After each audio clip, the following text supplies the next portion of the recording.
Wolf, Eleanor Bateman Donzig, Simon Bateman Donzig, the family of Eva Levitt, Ava herself, a child survivor of the Shoah, taught to our community through her experiences, Eugenia Ritter, Morris Ritter, and Morris Roth. The family of Mark L. Goldstein. Mark's father survived the Mauthausen, a concentration camp. Maria Goldstein, Scheindel Goldstein, Moshe Goldstein. This was the family of Shari Spark. Sophia Feider was murdered by the Nazis on August 1st, 1941 in Human, Russia.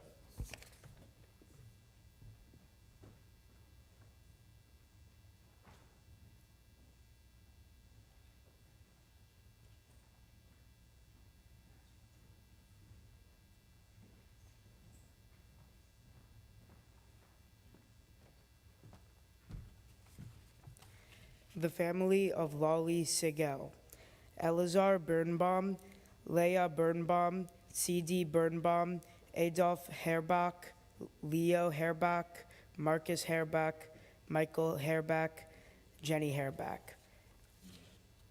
Names contributed by Lolly Sigel. Tila Heitlinger, Yeshua Heitlinger, Yehudit Heitlinger, Eli Friedman, Regina Friedman, Rosa Friedman, Avraham Heitlinger, Cecilia Heitlinger, Eboya Heitlinger, Miriam Heitlinger, Moshe Lev Heitlinger, Shalom Heitlinger, Shlomo Dov Heitlinger, Sylvia Heitlinger, David Lipscher, Edel Lipscher, Tauba Mandel, Tzivi Hirsch Mandel, Ida Schwartz, Neche Singer, Feiga Weidberger.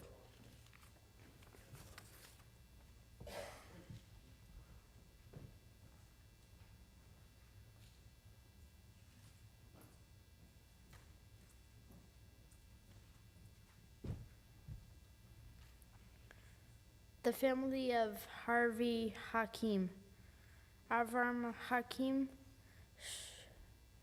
Sahula Hakim, Elias Hakim, Mordechai Hakim, Donna Hakim, Lisa Rayton, Nisan Rayton, Perla Rayton, and Rebecca Meshulam. They all lived in Kavala, Greece, and each died in either 1943 or 44.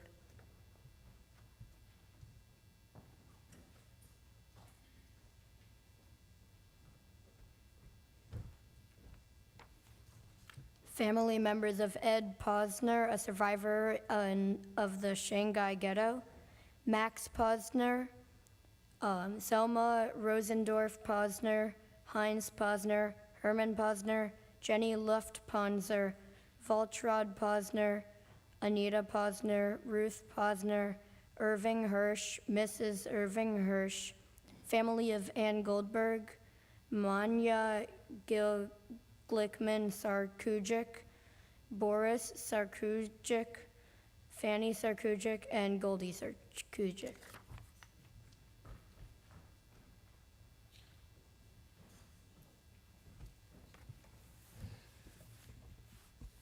The family of Henry Luftman. Henry's family lived in Germany.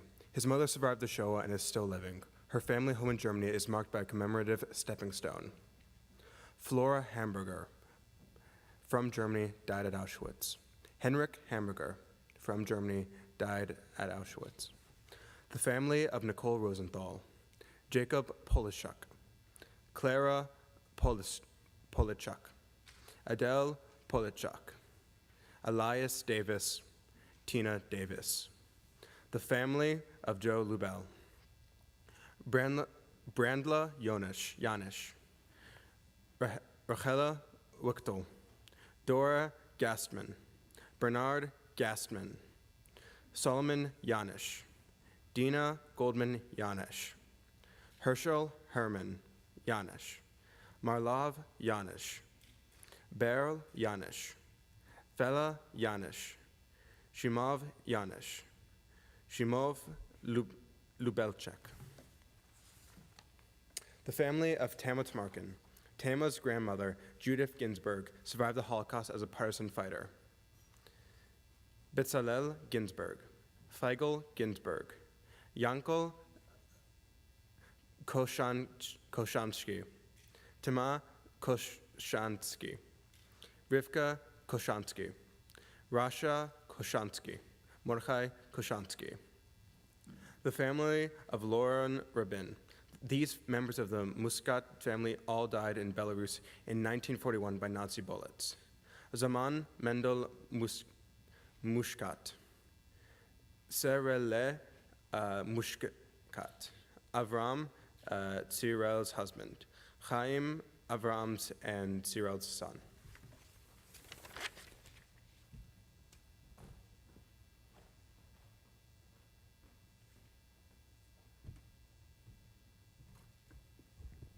The family of Valeska Zegelboy. Valeska Kaminsky from Berlin, Germany, who was born in 1890 and passed away in 1943 in Latvia. Emma Hoffman, born 1865 in Germany, passed away in 1943.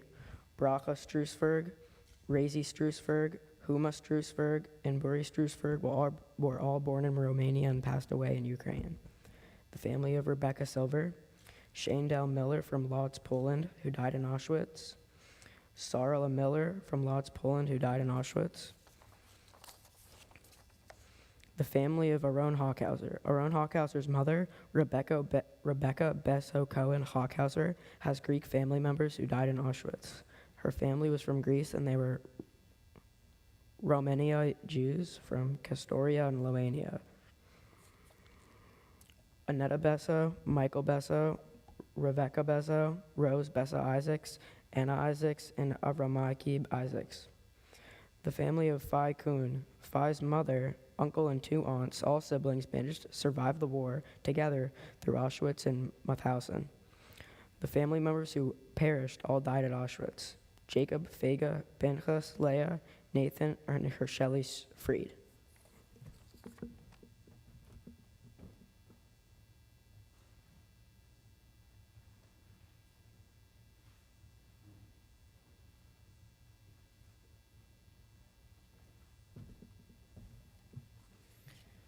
Members of the Glantz family: Lena Stark Glantz, Gustav Glantz, Martin Kleen, Joseph Williger, Istvan Vagi, Miriam Glantz Vagi, Laszlo Vagi, Gino Glantz, Laszlo Glantz, Andor Henrik Glantz, Lajos Kalmansi, Aaron Glantz Kalmansi, Peter Kalmansi, Susanna Kalmansky, Ignaz Bohm, Victor Glantz, Helena Branstein Glantz, Laszlo Glantz, Jeezy Weiss Glantz, Magda Glantz, Catalin Glantz, Jolyn Glantz Goldstein, Erno Goldstein, Carolee Goldstein, Pal Goldstein, Andor Friedman, Linka Glantz Friedman, Jolyn Friedman Farkas, Mixa Farkas, Ebel Farkas, Clary Farkas, Imre Farkas, Rosie Farkas,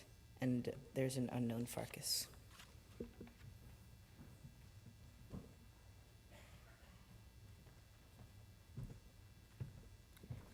Members of the Glantz family: Aaron Friedman Breuer, 1907 to 1944, William Breuer, 1900 to 1944, Eliza Breuer, 1929 to 1944, Fancy Yakubovitz, 1872 to 1944, Josef Yakubovitz, 1891 to 1943, Blanca Klein Yabuvovitz, 1891 to 1944, Ava Yabuvovitz, 1931 to 1944, Sala Yakubovitz Klein, 1897 to 1944, Josef Klein, 1887 to 1944, Kuba Yakubovitz, 1899 to 1944, Viola Weisberger Yakubovitz, 1896 to 1944, Zuzi Yakubovitz, died in 1944, Martin Stark, 1874 to 1944, Ita Berkovic Stark, 1874 to 1944. Miklush Stark, 1919 to 1945. Georgi Burko, 1927 to 1945. Glickel Stark Mermelstein, 1872 to 1944. Slalom Mermelstein, 1891 to 1944. Sarah Mermelstein, 1892 to 1944. Edith Mermelstein died in 1944. Sinka Mermelstein, 1934 to 1944. Marcus Mermelstein, 1885 to 1944. Yolan Mermelstein, 1890 to 1944. Edith Kaya Mermelstein, 1927 to 1944. Yenta Mermelstein Grinstein, 1896 to 1944. Marcus Grinstein, 1890 to 1944. Edith Greenstein, 1926 to 1944. Shema Greenstein, 1932 to 1944. Aaron Greenstein, 1934 to 1944. Sia Mermelstein, 1900 to 1944. Shmuel Mermelstein, 1902 to 1944. Frida Mermelstein Weiss, 1902 to 1944. Bernard Weiss, 1905 to 1944. Daniel Mokovitz died in 1944. Chakareka Mokovitz, 1933 to 1945. Frida Stark Hollander, 1880 to 1944. Martin Hollander, 1880 to 1944. Rosa Hollander, 1902 to 1944. Sander Hollander, 1904 to 1944. And Zwanda Hollander Greenberger, 1908 to 1944.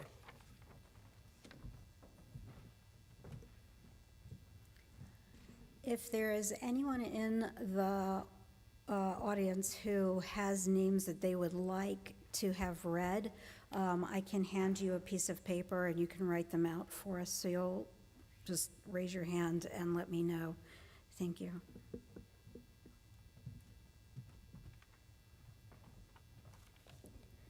Members of the Glantz family, Deso Stark, Isidore Schwartz, Isidore Feldman, Atelka Friedman Klein, Moses Wojcicki, Michalos Wojcicki, Joseph Wojcicki, Ebolia Wojcicki, Magdi Wojcicki, Ilona Wojcicki Pfeffer, Joseph Pfeffer, unknown Pfeffer, Georgie Wojcicki, Veronica Nash, Maria Friedman Grunwald, Sanyika Grunwald, Sarika Grunwald, Gino Glatz, Felix Glatz, Bedrich Glatz, Martha Trish Feldhorn, Adolf Feldhorn, Imre Englander, Magdolna Ladani Fried, Maria Fried, Janos Fried, Margaret Schwartz Wiseman, Paul Wiseman, Joseph Samuel Moskowitz, Istvan Schonberger, members of the Zager family, Sipa Kramer Grin, Yosel Grin, Liba Grin Ligum, Israel Ligum, Michael Joseph Ligum, Hannah Zook Bach, Aaron Bach, and Beryl Bach.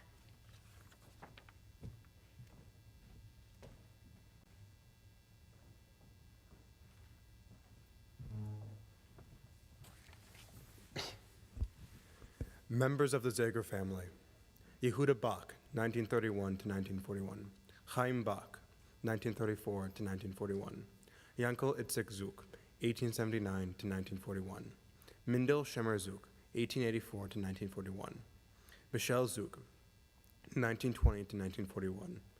Yosel Zook, 1924 to 1941. Wolf Zook, 1925 to 1941. Movsha Yudel Zook, 1896 to 1941. Hannah Rochel Margulis Zook, 1898 to 1941. Mendel Zook, 1926 to 1941. Chaya Feige Zook, 1933 to 1941. Sora Zook, 1936 to 1941. Hakel Zook, 1883 to 1941.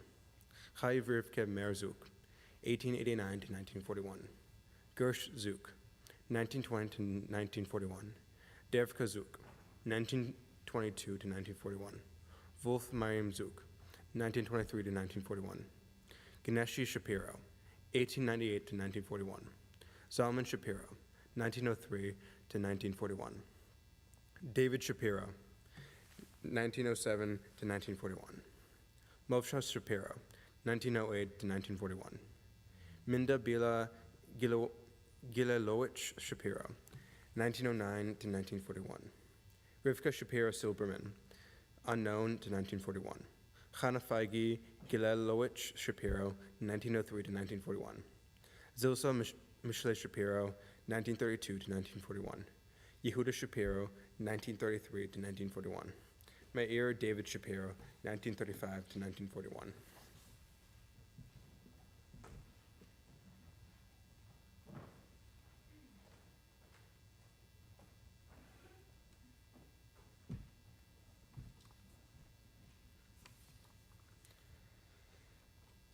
Perry Roth, Lou Freeman, Judy Freeman, Daniel Freed, Sidney Schneck, Susan Roth, Sondel Reef, Mayor Reef, Edna Reef,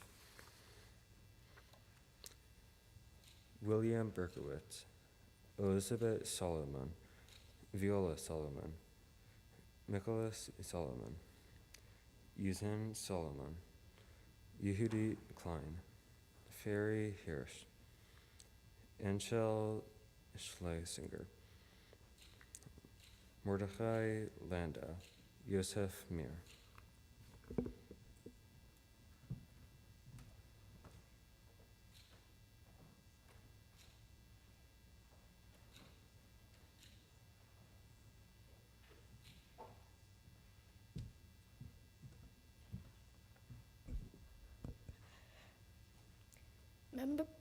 Members of the Kahana family: Gitel Kahana, Avram Kahana, Yosef Meir Kahana, Berg Kahana, Rivka Kahana, Zirel Kahana, Hinda Kahana, Yeshia Kahana, Yitzchak Kahana.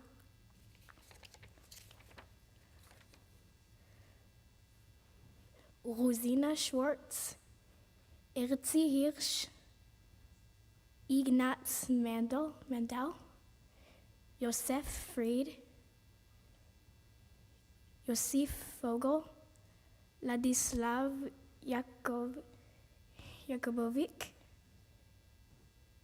Giza Berger, Stephen Felix, Benjamin Gross, Armin Chaina, Carmela Berkowitz, Lina Weinstein, Helmina Ikobowitz, Elsa Feldman, Robert Fabry, Menachem Yakubovic, Lenke Yakubovic.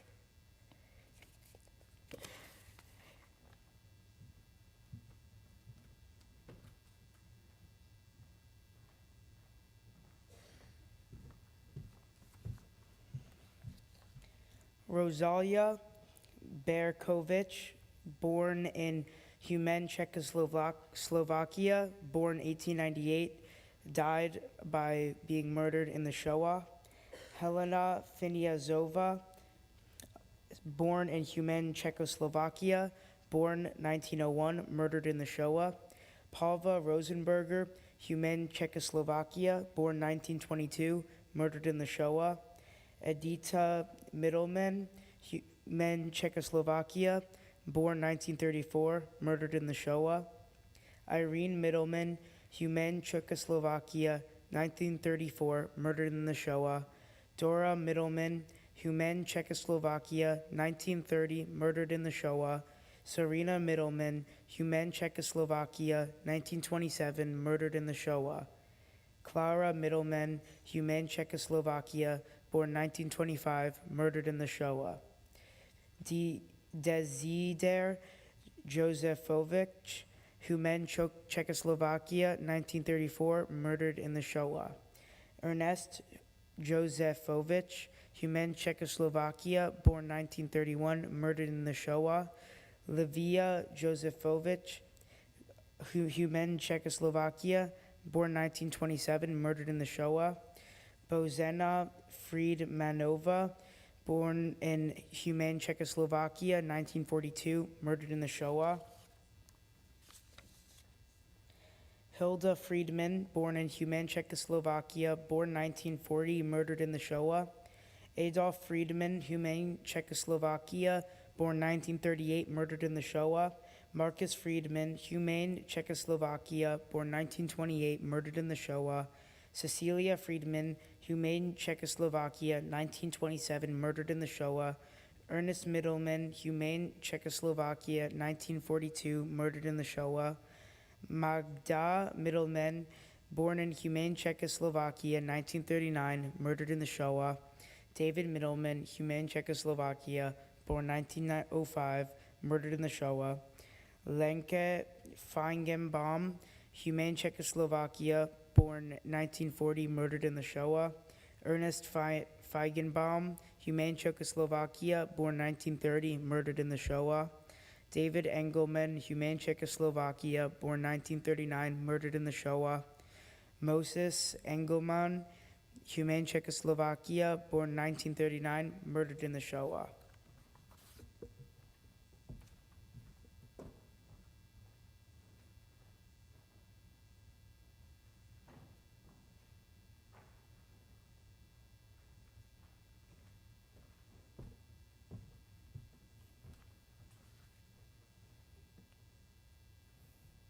Ettila Vysarova, Herman Gelb, Piroska Gross, Joseph Weiss, Frida Weiss, Zorka Weiss, Serena Weiss, Simone Weiss, Ettila Weiss, Hannah Weissman, Ettila Weissman, Ephraim Weissman, Magda Hershkovich, Imrich Hershkovich, Benny Hershkovich, Magda Hershkovich, Ernest Hershkovich, Isidore Hershkovich, Clara Gluck, Margita Gluck, Adolf Gluck, Magda Gluck, Hermina Gluck, Ignac Gluck, Cecilia Winkler.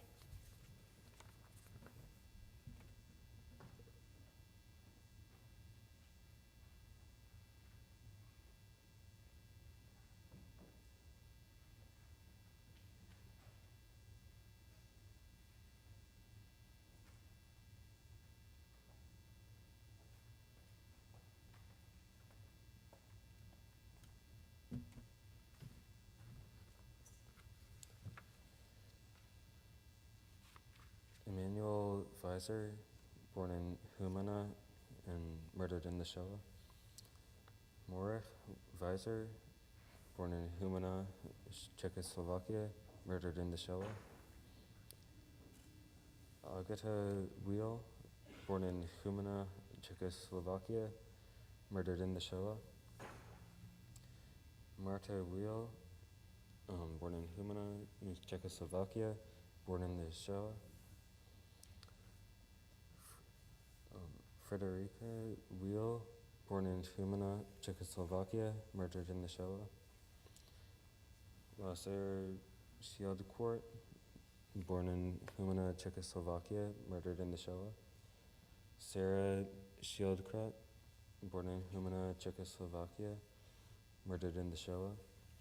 Emmanuel Schildkrat, born in Humana, Czechoslovakia, murdered in the Shoah. Simon Schildkrat, born in Humana, Czechoslovakia, murdered in the Shoah. Anna Weiss, born in Humana, Czechoslovakia, murdered in the Shoah.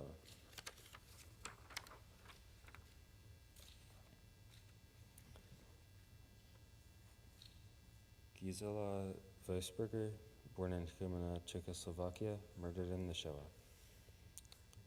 Ruzena Weisberger, born in Humana, Czechoslovakia, murdered in the Shoah. Livia Weisberger, born in Humana, Czechoslovakia, murdered in the Shoah. Isabella Weisberger, born in Humana, Czechoslovakia, murdered in the Shoah.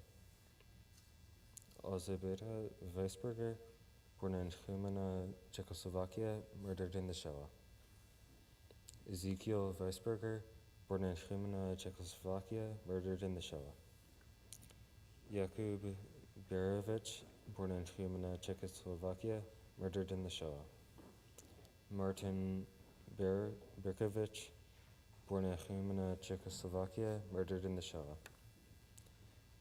Herman Berkovich, born in Humana, Czechoslovakia, murdered in the Shoah.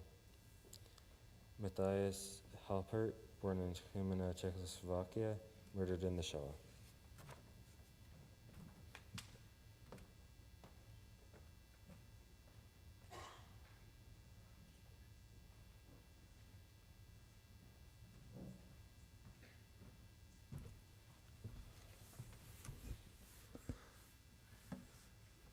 All these people were born in Humemne, Czechoslovakia.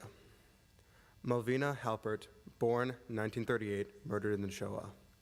Pinkas Halpert, born 1937, murdered in the Shoah. Heinrich Halpert, born 1932, murdered in the Shoah. Helena Halpert, born 1931, murdered in the Shoah. Frida Halpert, born 1929, murdered in the Shoah. Ruzena Halpert, born 1928, murdered in the Shoah. Geza Berger, born 1918, murdered in the Shoah. Ruth Bruder, born 1933, murdered in the Shoah. Milan Bruder, born 1930, murdered in the Shoah. Marta Bruder, born 1929, murdered in the Shoah. Blanca Bruder, born 1893, murdered in the Shoah. Eugen Bruder, born 1914, murdered in the Shoah. Hermine Gross, born 1914, murdered in the Shoah. Abraham Citron, born 1930, murdered in the Shoah. Leah Citron, born 1928, murdered in the Shoah. Henrik Krautworth, born 1941, murdered in the Shoah. Hermina Krautworth, born 1914, murdered in the Shoah. Ernestina Brody, born 1939, murdered in the Shoah. Hedviga Brody, born 1939, murdered in the Shoah. Cecilia Baumhaft, born 1939, murdered in the Shoah. Franziska Baumhaft, born 1914, murdered in the Shoah. Greta Baumhaft, born 1940, murdered in the Shoah. David Landau, born 1924, murdered in the Shoah. Maximilian Landau, born 1914, murdered in the Shoah.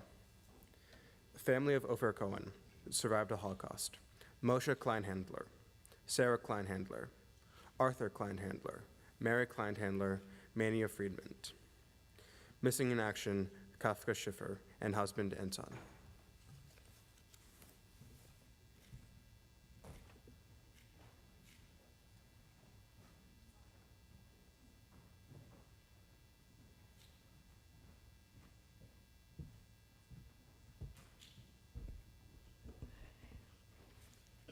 All of these people were born in Cologne, Germany. Heinrich Klaber, born 1892. Ernst Cohen, born 1872. Henry Cooperman, born 1923. Karl Kosman, born 1907. Johanna Dahl, born 1891. Samuel Dahm, 1877. Gita Daniels, born 1873. Rudolf Dessler, 1881. Erna Diewald, 1902. Helen Dahm, 1928. Berta Drucker, 1887. Moses Diamond, 1870. Babette Ebert, 1861. Samuel Eder, 1888. Sophie Ackles, 1895. Jacob Elberg, 1916. Elise Elias, 1869. Martha Emanuel, 1896. Martha Epstein, 1918. Chaim Erder, 1922. Louise Ernst, 1893. Gustave Fabian, 1870. Charlotte Fass, 1928.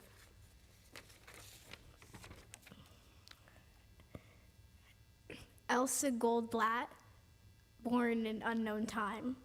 Emil Goldberg, 1907. Hans Israel, 1832. Hedvig Kahn, 1833. Zila Lesser, born in an unknown time. Eric Levy, 1916. Norbert Marx, 1877. Henriette Mendel, 1863. Amalia Nathan, 1875. Gustav Oppenheimer, 1881.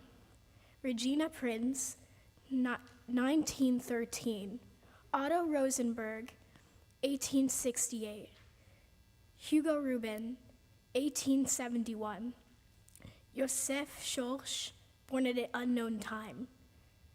Deborah Silber, 1931. Betty Spatz, 1923. Marta Tauber, 1867. Samuel Valk, 1876. Bella Vilner, 1939.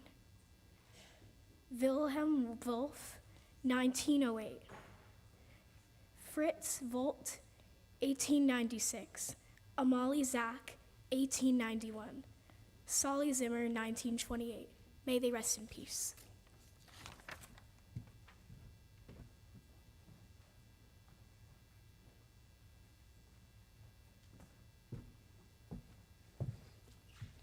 These were the residents of Cologne, Germany. Margot Blow, born 1929, murdered in the Shoah. Hans Bleck, 1915, murdered in the Shoah. Ilse Block, born 1908, murdered in the Shoah. Elizabeth Bloom, born 1887, murdered in the Shoah. Norbert Bloom, born 1879, murdered in the Shoah. Leo Bloom, born 1928, murdered in the Shoah. Anna Blumfeld, born 1921, died in Auschwitz. Sophia Blumfeld, born 1919, died in Auschwitz. Rosa Blumgard, born 1883, died in Chelmno. Max Boehm, born 1922, died in Auschwitz. Frieda Broman, 1862, died in Treblinka. Fanny Brill, born 1874, died in Treblinka. Ida Bringer, born 1900, died in Chelmo. Miro Broder, born 1900, died in Chelmo. Arthur Bruck, born 1882, died in Auschwitz. Ruth Buchbaum, born 1934, died in Auschwitz. Moritz Buchholz, born 1908, died in Auschwitz. Erna Bunn, born 1921, died in Auschwitz. Margot Berghardt, born 1919, died in Auschwitz. Selma Buchsbaum, born 1881, died in Sobibor. Albert Cahen, born 1871, died in Sobibor. Louis Kahn, born 1897, died in Auschwitz. Meta Kahn, born 1899, died in Auschwitz. Otto Aaron, born 1876, murdered in the Shoah. Selma Aaron, born 1883, murdered in the Shoah. Sibylla Adler, born 1870, murdered in the Shoah. Trudy Adler, born 1928, murdered in the Shoah. Clara Axelrod, born 1904, murdered in the Shoah. Judith Alexander, born 1893, deported from France, murdered in the Shoah. Robert Alexander, born 1914, deported from France, murdered in the Shoah. Chaim Adderman, born 1886, murdered in the Shoah. Berta Barr, born 1881, murdered in the Shoah. Marcus Barr, 1885, murdered in the Shoah. Ella Bach, born 1881, murdered in the Shoah. Gunter Bach, born 1926, murdered in the Shoah. Alice Bachman, born 1914, murdered in the Shoah. Kurt Bauder, born 1935, murdered in the Shoah. Max Bauder, murdered in the Shoah. Mina Bauder, born 1898, murdered in the Shoah. Bernhard Baruch, born 1903, murdered in the Shoah. Moses Beck, born 1911, murdered in the Shoah.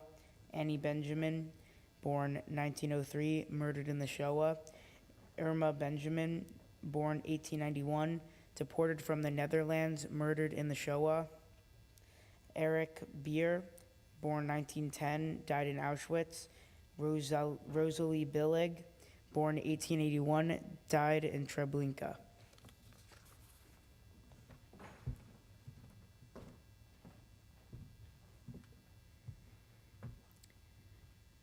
If anyone has names they would like to add, raise your hand. I'll bring you a piece of paper and you can give them to me. Also, if you've come in and you haven't had an opportunity but would like to, there are memorial candles to be lit in the back of the room.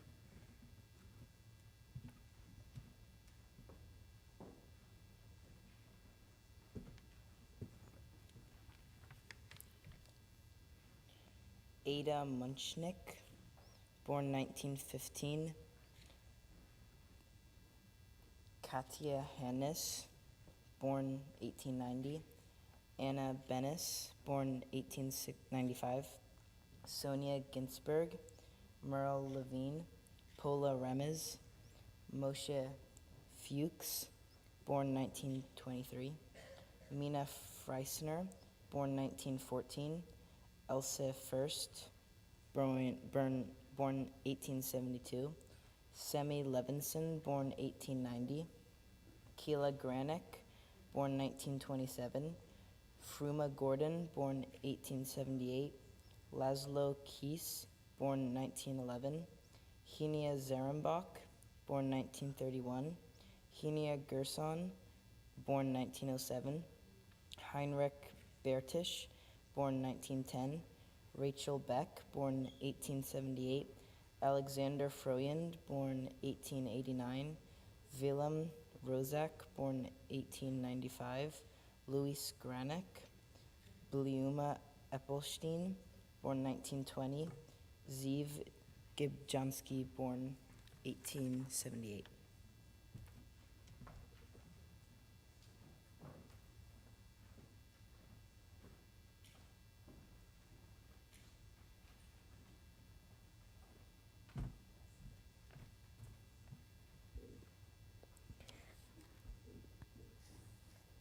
Fani Kahor, born 1889.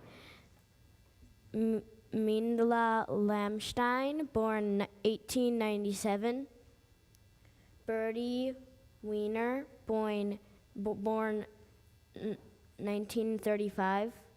Cecil Goldman, born 1915. Gyula Crow, born 1895. Cecil Wiseman, born 1899. Nettie Koenig, born 1872. Ida Lehman, born 1880.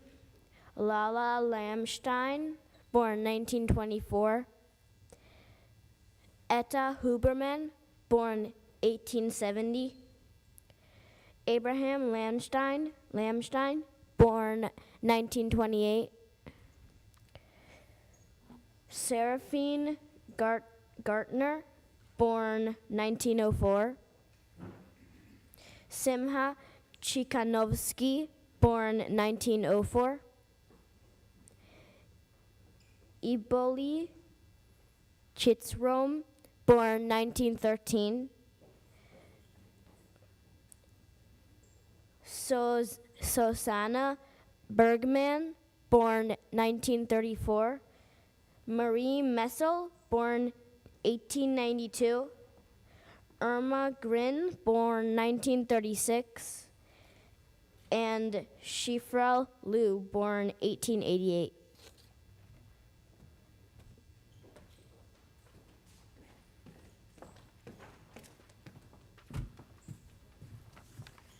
Hi. Pearl Bear, 1914. Los Jetto. Eddie Schumer, born in 1882. Died 1943. Bavaria, Romania. Rosa Goldfarb, 1875. Place of death.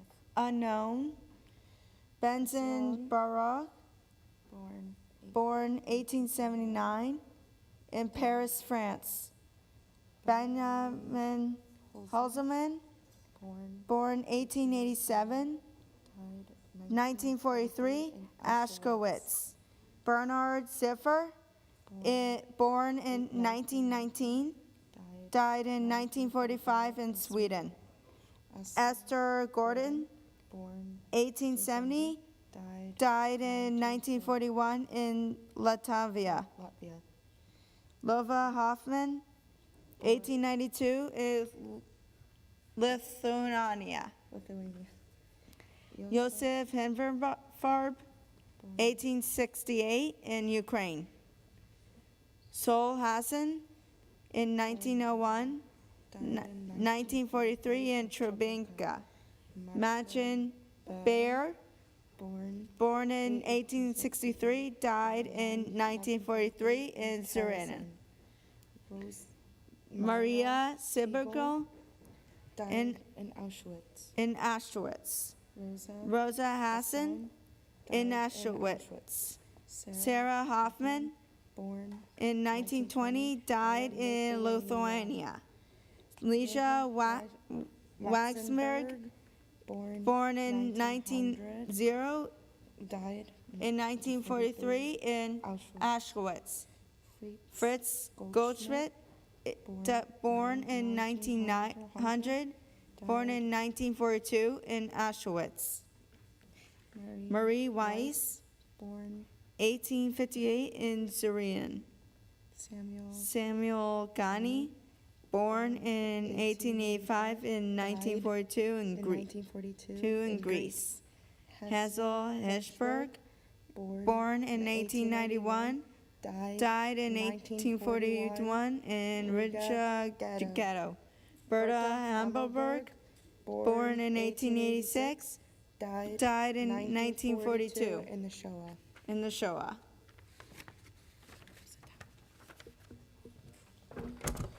Careful.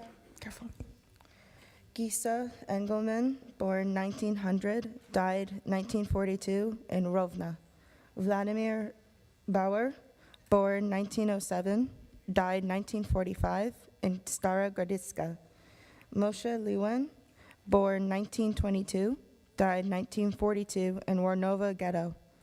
Peretz Bear, born 1899, died in 1944 in Auschwitz.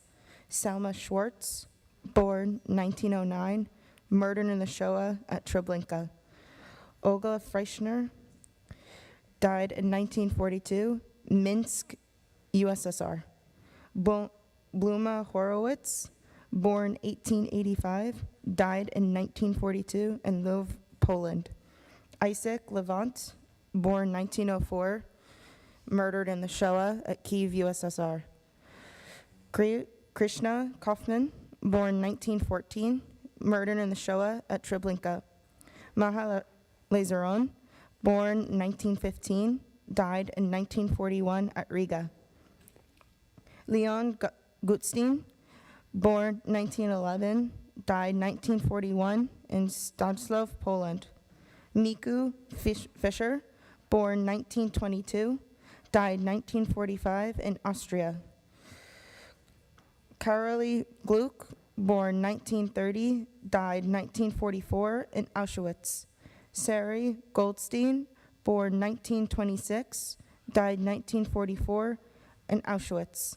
Charles Rayberger, born 1892, died 1944 in Auschwitz.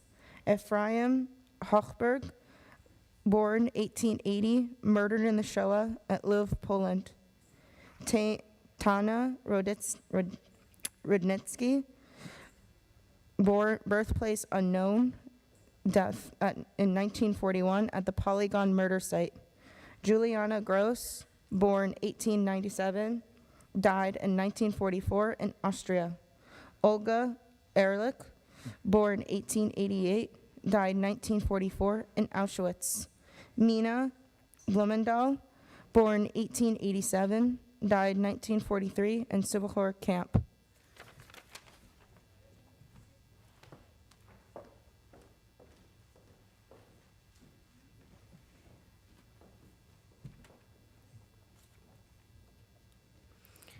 Hela Kopel, born in 1906, died in Treblinka. Gedaliahu Bylinki, born 1897, died in Riga. Isaac Heller, born 1892, died 1944 in Auschwitz. Freya Schirschman, born 1889, died 1944 in Auschwitz. Fila Abel, died 1942, Lvov, Poland. Heinrich Hochfelder, born 1860, died 1942. Eliezer Goldstein, born 1875, died 1942 in Lithuania. Esther Gill, born 1918, died in Lublin, Poland. Herz Blattberg, born 1926, died 1944 in Auschwitz. Matilda Benatar, born 1886, died 1944 in Auschwitz. Sally Bella, born 1927, died 1941 in Lithuania. Lova Gill, born 1908 in Sobibor camp. Gisela Domeni, born 1898, died 1944 in Auschwitz. Anna Geviretz, born 1894, died 1944 in Auschwitz. Sasha Weinerman, born 1904, died in Lithuania. Miriam Kroskov, born 1881, died 1943 in Lodz Ghetto. Rose Zitron, born 1897, died 1945. Yerla Dembinski, born 1876, died in Lodz, Poland.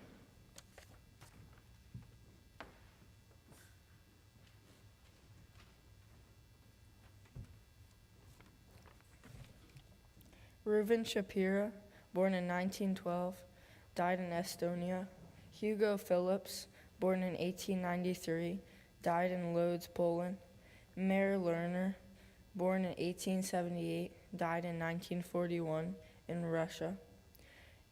Ilona Grunfield, died in 1900, Raven Brusek camp. Marta Lewent, born in 1885, died in 1942 in Berlin, Germany. David Wise, born in 1904, died in Auschwitz. Ernst Lewent, born in 1880, died in 1942. Shem Gelob, born in 1890, died in 1943, Skala, Poland. Moshe Shapira, born in 1882, died in 1944 in Kovno Ghetto. Paul Shupak, born in 1902, died in 1944 in Auschwitz. Bella Goldstein, born in 1902, died in Bergen-Belsen camp. Gertrude Grozer, born in 1888, died in 1943, Lubin, Poland. Josef Kurzman, born in 1896, died in 1943 in Warsaw, Poland. Joette Grinwald, born in 1922, died in 1942 in Auschwitz. Abba Brubeck, born in 1878, died in 1943 in Lvov, Poland. David Donach, born in 1863, died in Auschwitz. Lacey Forrest, born in 1904, died in 1942 in Treblinka. Frederick Trobe, born in 1919, died in 1943 in Kursk, Russia. Yechvel Blonner, born in 1897, died in 1944 in Moshen's camp. Ida Schupak, born in 1902, died in 1944 Auschwitz. Lazo Patika, born in 1919, died in 1944 Auschwitz. Erna Lazbinka, born in 1887, died in 1945 in Auschwitz.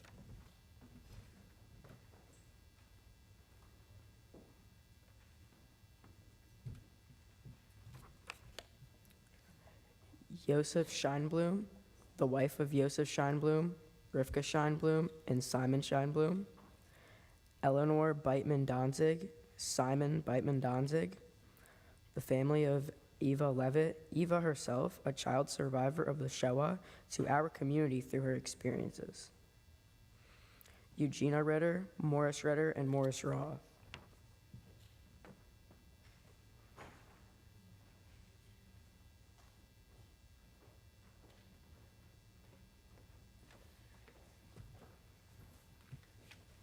The family of Michelle Levy were from Nuremberg, Germany.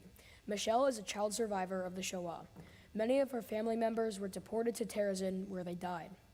Mina Court, Herman Court, Solomon Court, Margot Wilner, Alfred Wilner, Judith Wilner, Lily Wilner, Nathan Court, Joanna Rosenzweig Court, Frida Court, Philip Wilner de Winter, Samuel de Winter, Robert de Winter, Louis Solomon de Winter, Amalia de Winter.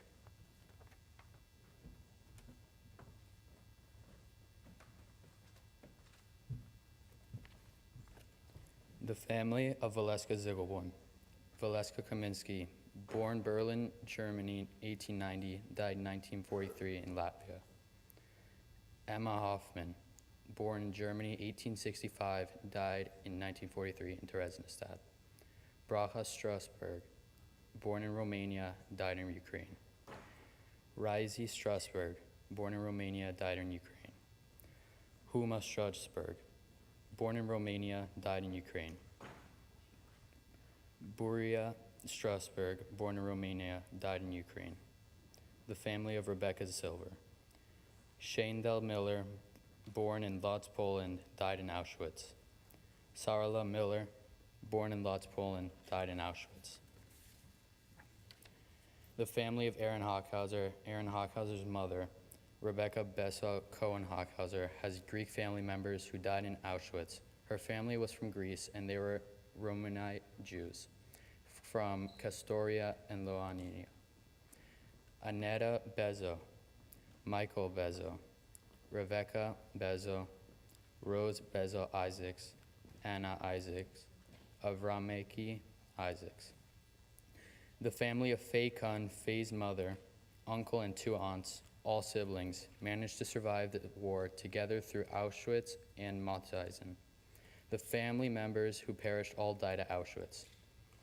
Jacob Stern, Fega Stern, Pinchas Fried, Leah Fried, Nathan Fried, Herschel Fried.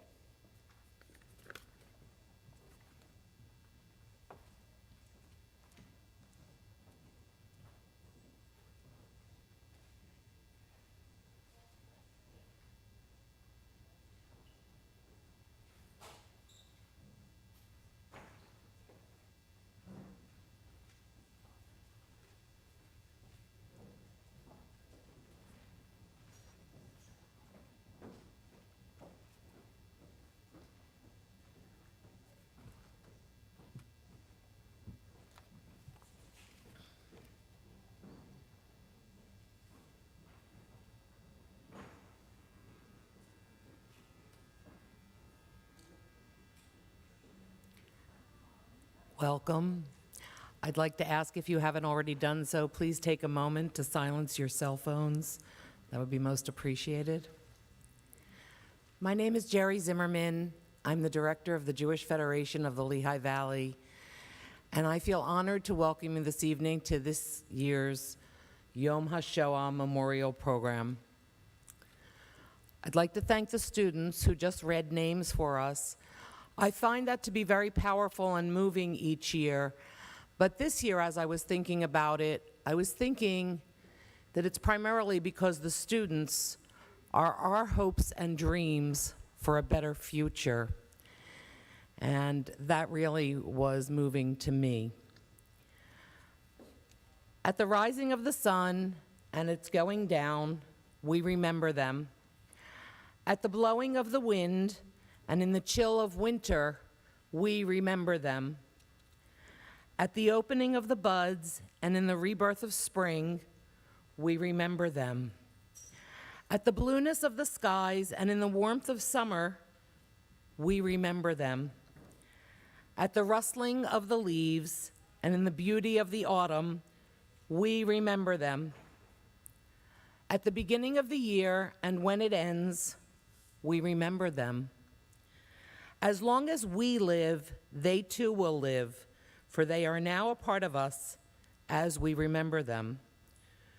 When we are weary and in need of strength, we remember them.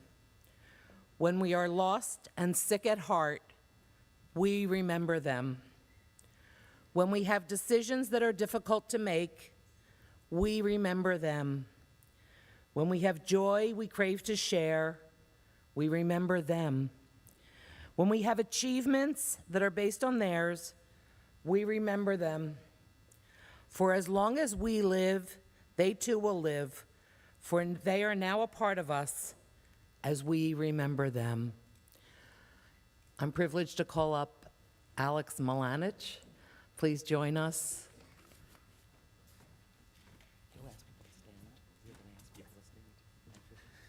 I'm so sorry. Please rise for the national anthem.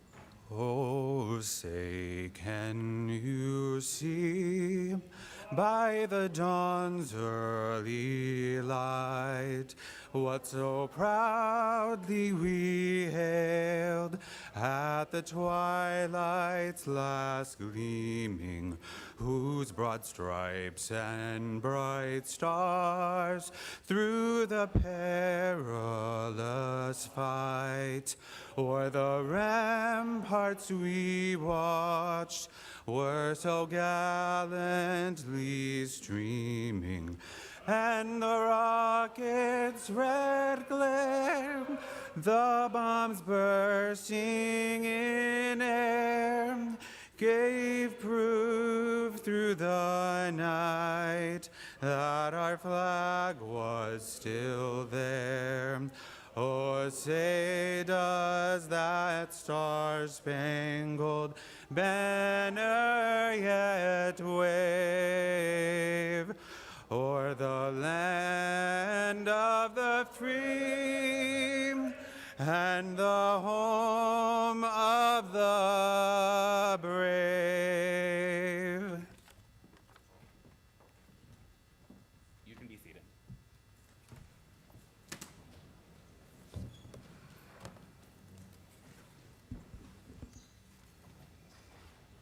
I'm Sherry Spark. I'm the coordinator of the Holocaust Resource Center of the Jewish Federation of the Lehigh Valley.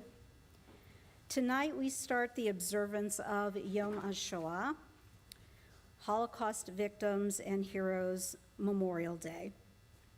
Through World War II, World War II and the Shoah ended 79 years ago. But tonight, the history could not seem closer or more of the time. Tonight we feel the importance, more than ever, of keeping the memory of the Shoah alive. Tonight, the memorial flames we kindle need to dispel the darkness, bringing light into the dark that we have felt now for more than 200 days.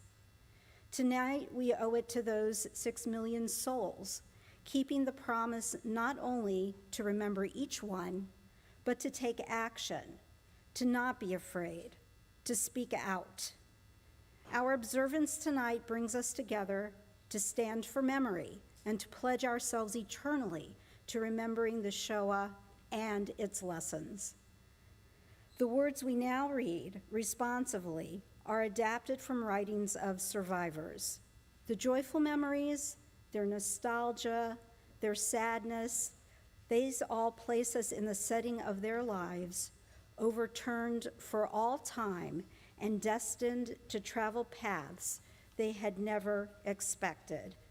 Please refer to the screen and we'll join Alex again as we read responsively, A Lost World.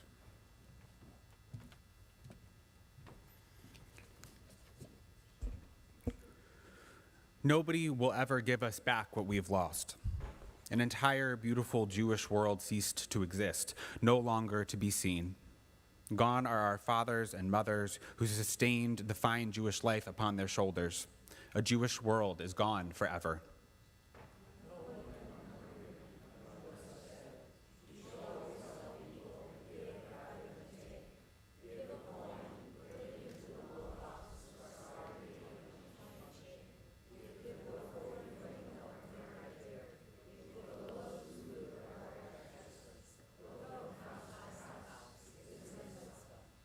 Good relations existed between Christian and Jewish families.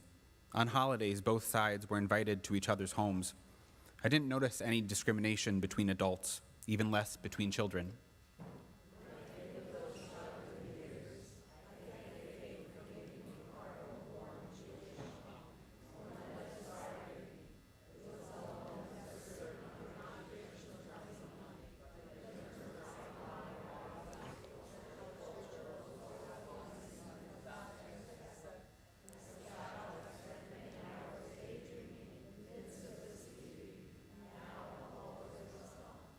Filled with memories, both beautiful and terrible, I returned to my beloved place of birth.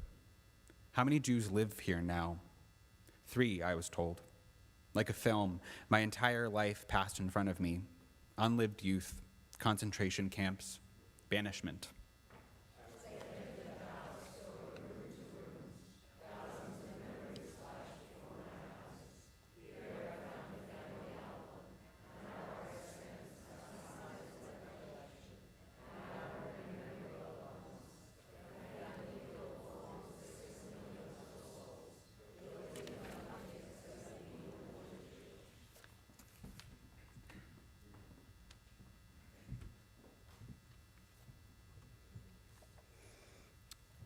I have lived in the Lehigh Valley for over 20 years and worked in Holocaust education for almost all of these years, often with Eva Levitt.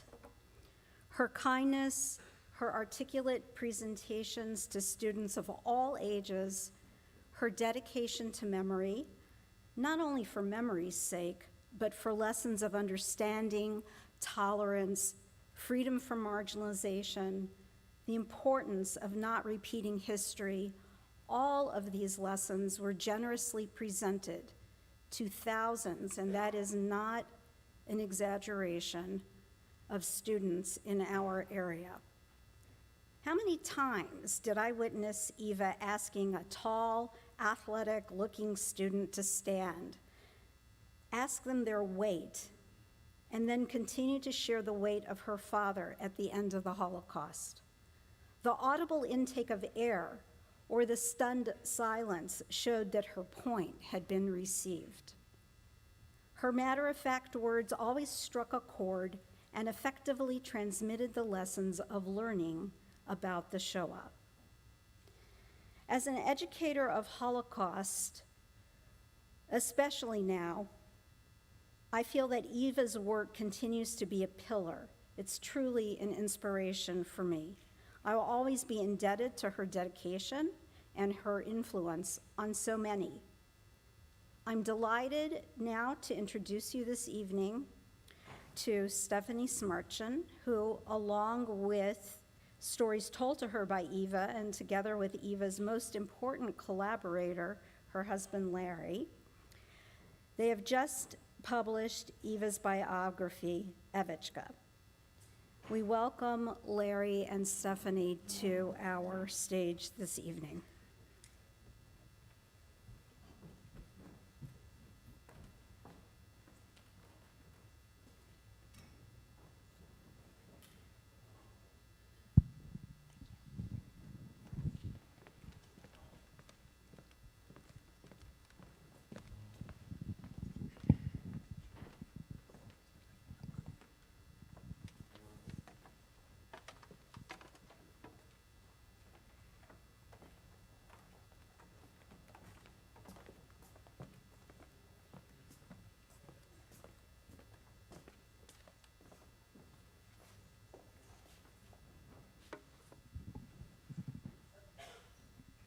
Thank you so much, Shari, and thank you everybody for being here to join us in honoring the life of Eva Levitt, Larry's wife of 61 years, who made a tremendous impact on this entire community. We're also here tonight because our book, Evichka, A True Story of Survival, Hope, and Love, officially came out today on Yom HaShoah to officially memorialize Eva's life and story. So before we jump into talking about this story, Larry, I want to ask you, where did the idea for this book come about?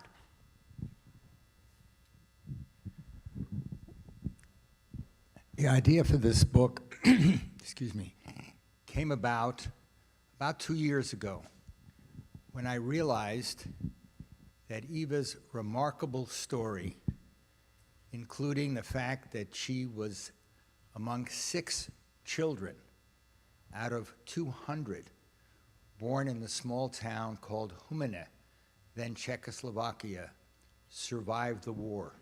Let me repeat that. 200 children, 6 survivors.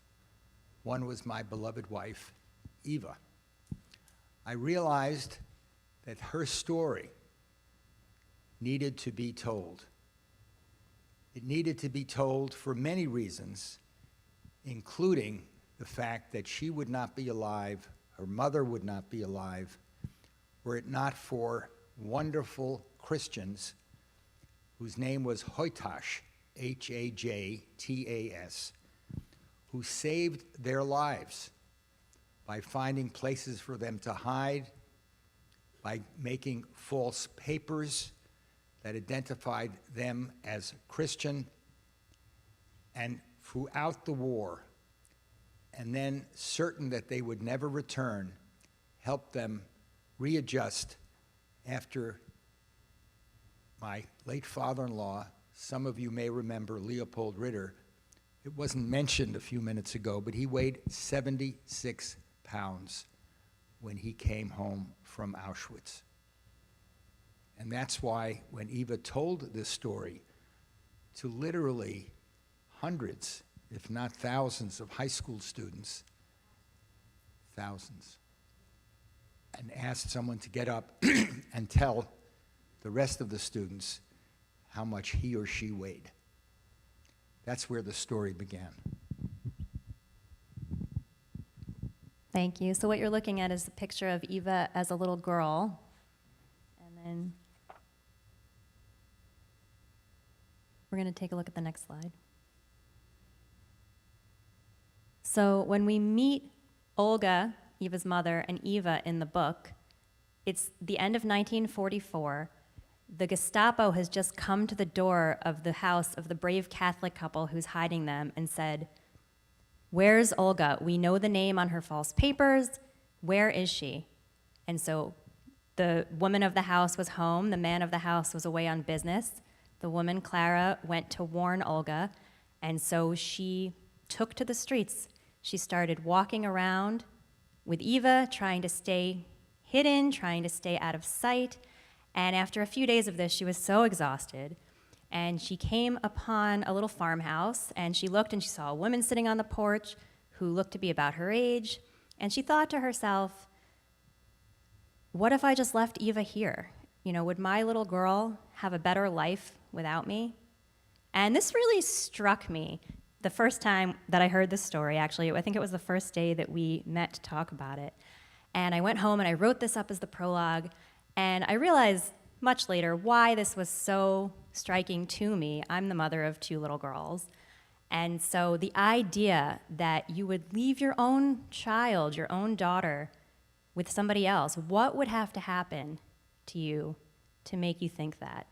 And so that's where we start off the story in the book. But then we step back. So it's 1939, March of 1939. It's the day after Olga and Letsy's wedding. And they've had to change the plans for their wedding. They had a big reception planned, but because there was unrest in the area and shifting allegiances, they decided to have a smaller ceremony. They still tried to take their honeymoon, but that too was interrupted when they heard that there was trouble at home, and they went rushing home to see what was going on. And then in the months that followed, Letsy was taken to jail twice for basically no reason and had to buy his way out. So there was already trouble brewing here in 1939. And so this is a picture of Letsy on a horse. He owned a lumber yard that his father had started in the small village of Radvan, Czechoslovakia.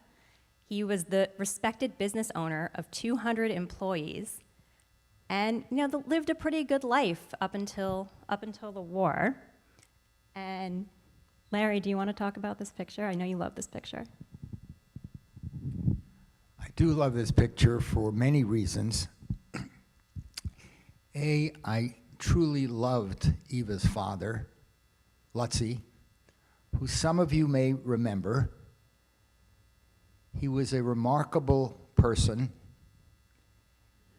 and he survived the war because he was what the Nazis considered essential services.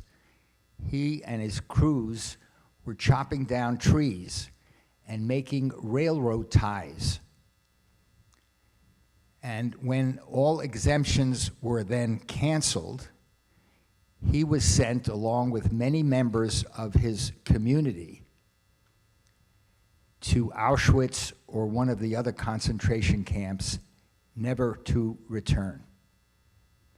I heard many of his stories as I wheeled him on many Shabbat days, because he did not ride on Saturday, from his house on Tillman Street initially, and then from our house on Highland Street to synagogue at Sons of Israel.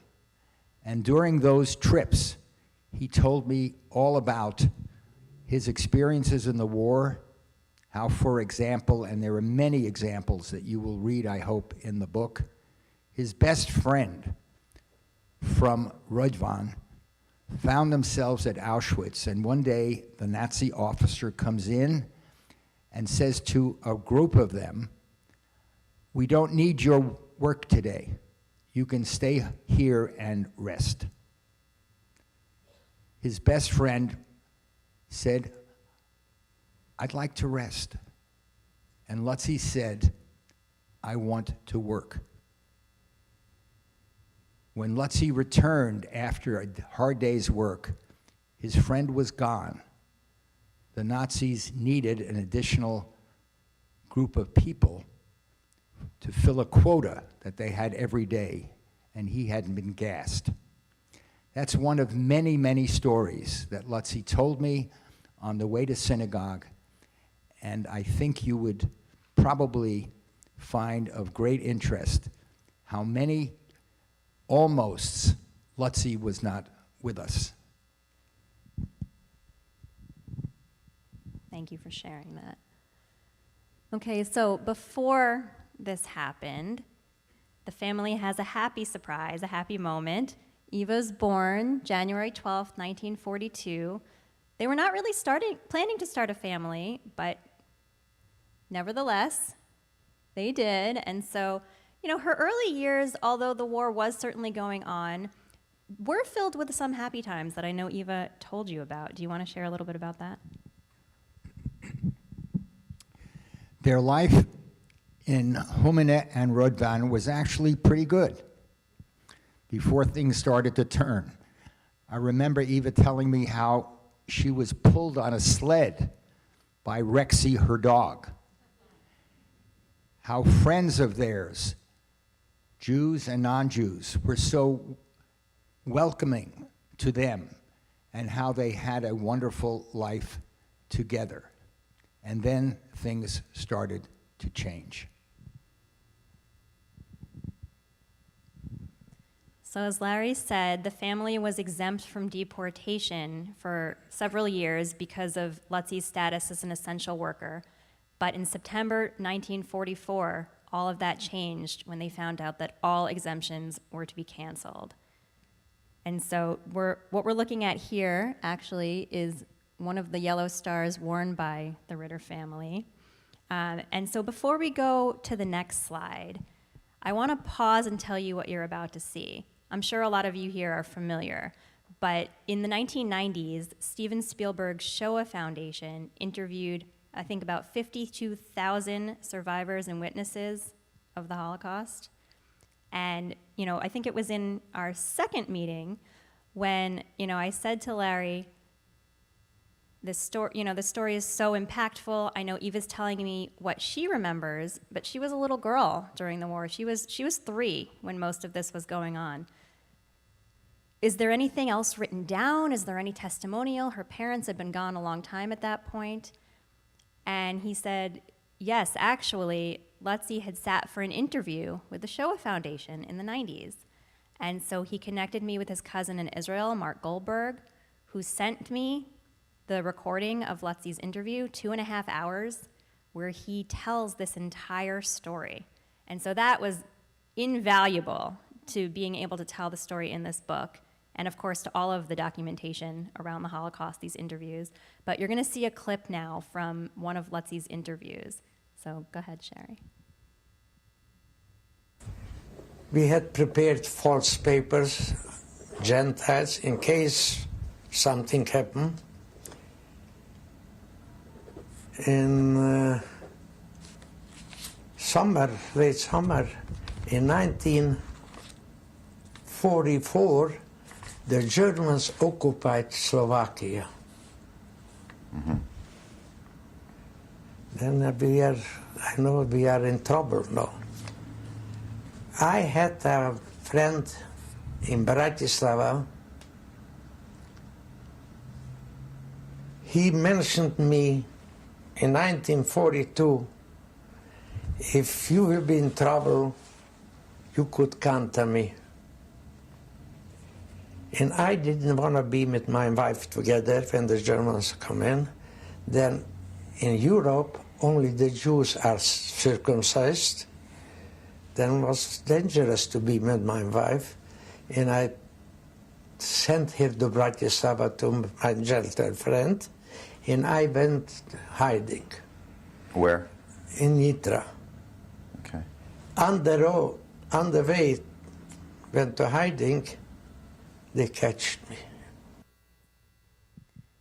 So essentially what he's saying here was, in the fall of 1944, he sent Olga and Eva to Bratislava, to the Catholic couple who was going to hide them. And he stayed in Nitra looking for a new place to live. And very soon, very quickly, could have even been the same day after he left them, he was looking for his new apartment and was stopped in the middle of the street. And they said, drop your pants. And he had his false papers in his pocket. He could have handed them over, but he knew that they connected him to Olga and to Eva. So he dropped his pants, and they saw that he was circumcised and said, pull up your pants, let's go. And he was taken to a series of concentration camps, starting with Auschwitz.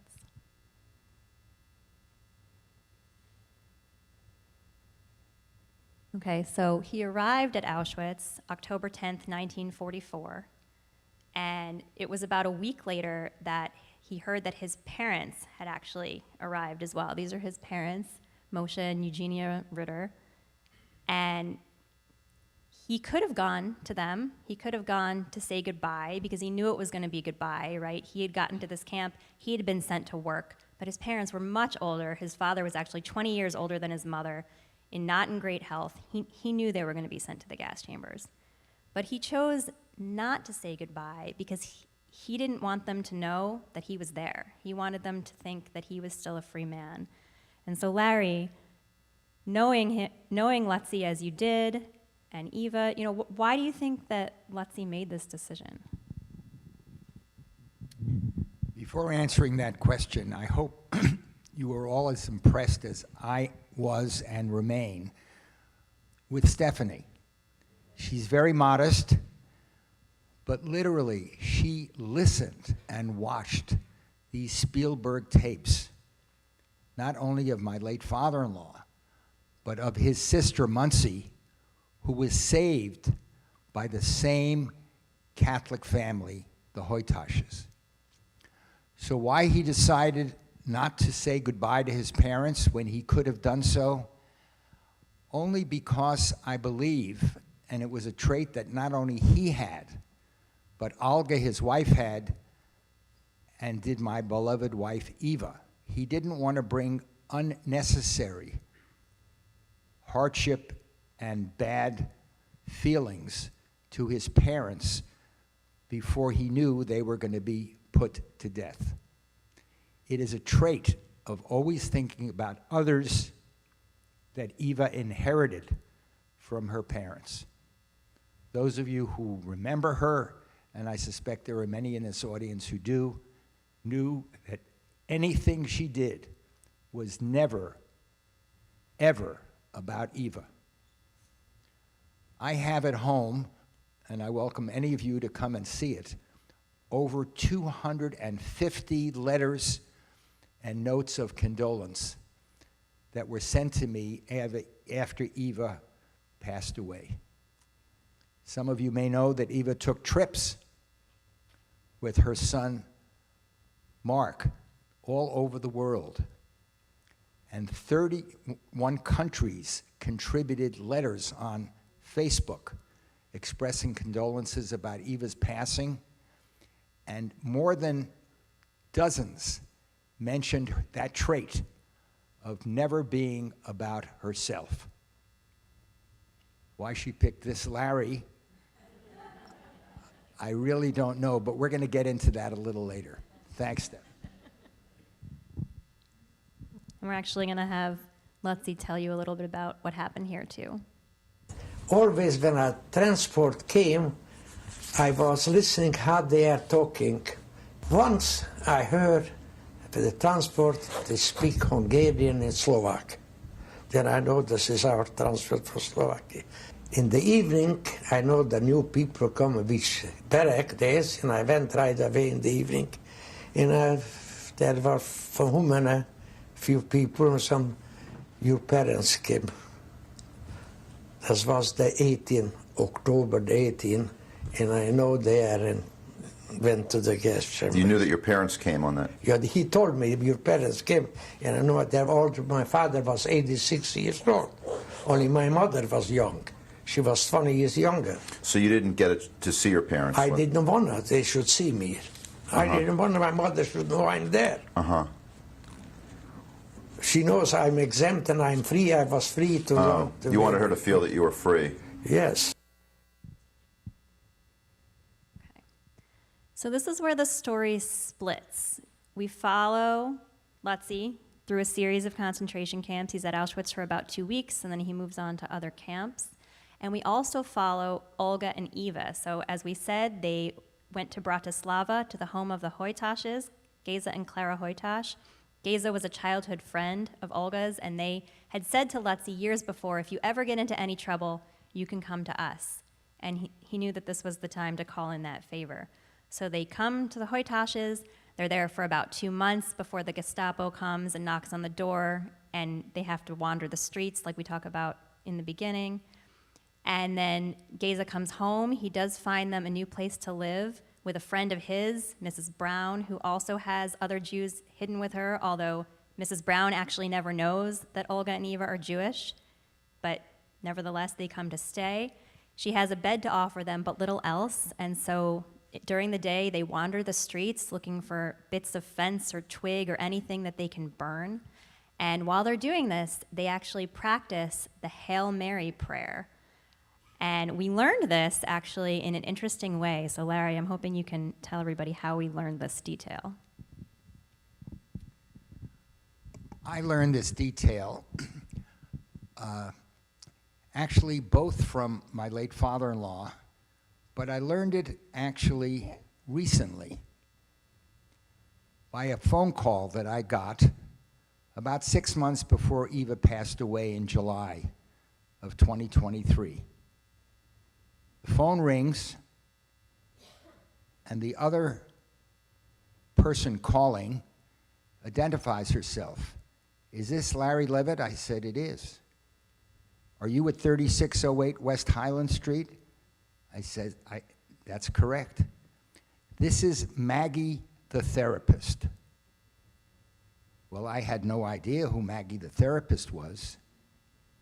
She says, I was your physical therapist for Olga Ritter, your mother-in-law. I was so impressed with how your wife Eva took care of her mother that it changed how I took care of my mother when she got older. But beyond that, I realized that I perhaps could do something beyond physical therapy. Now remember, this is 30 years ago. First she said, can I come over and visit? I said, well, she's really not feeling well. She said, I've been around people who are not feeling well. I'm used to that. But beyond that, she came to visit, I think within a month, and told me the remarkable story that she had left physical therapy, went back to school, went to Lehigh, and took an advanced degree in education leadership. This is Maggie the therapist.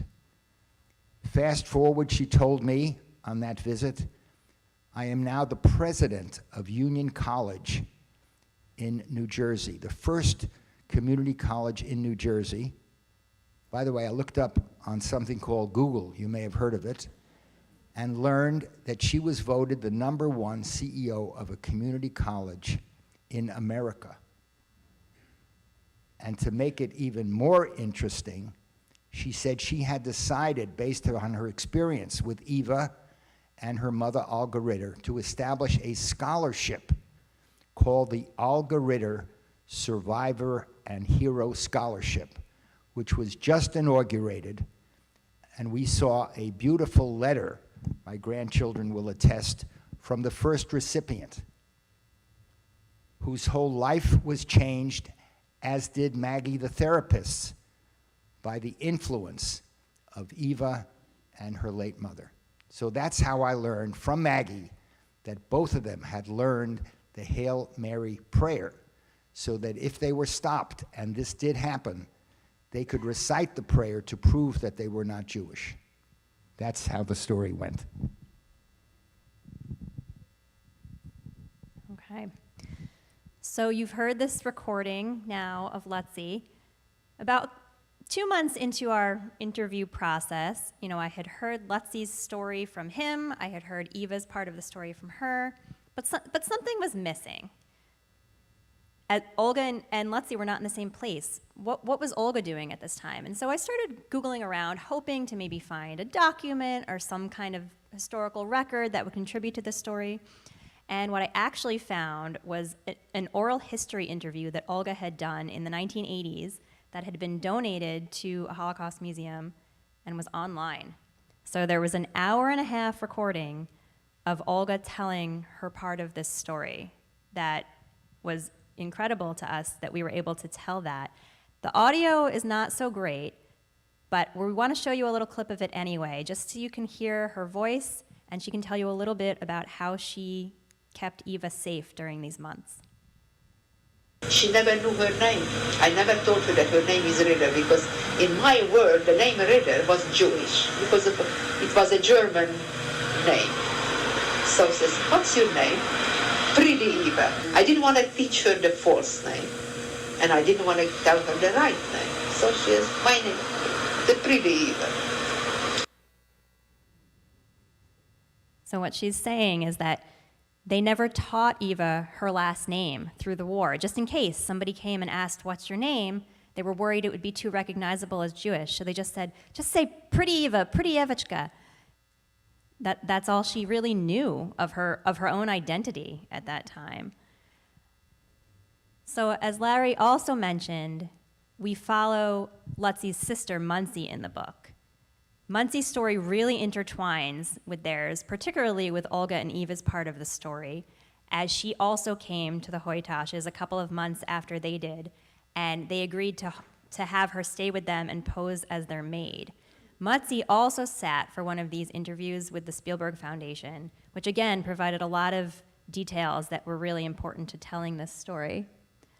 And so we're hoping to show you an audio clip.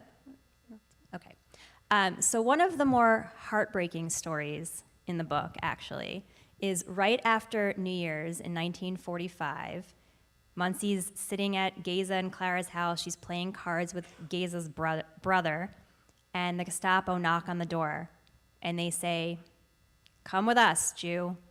And she says, I'm not Jewish, but they take her anyway. They take her to a house where they take other Jews, and they just keep insisting, "You are Jewish," and she keeps insisting, "No, I'm not."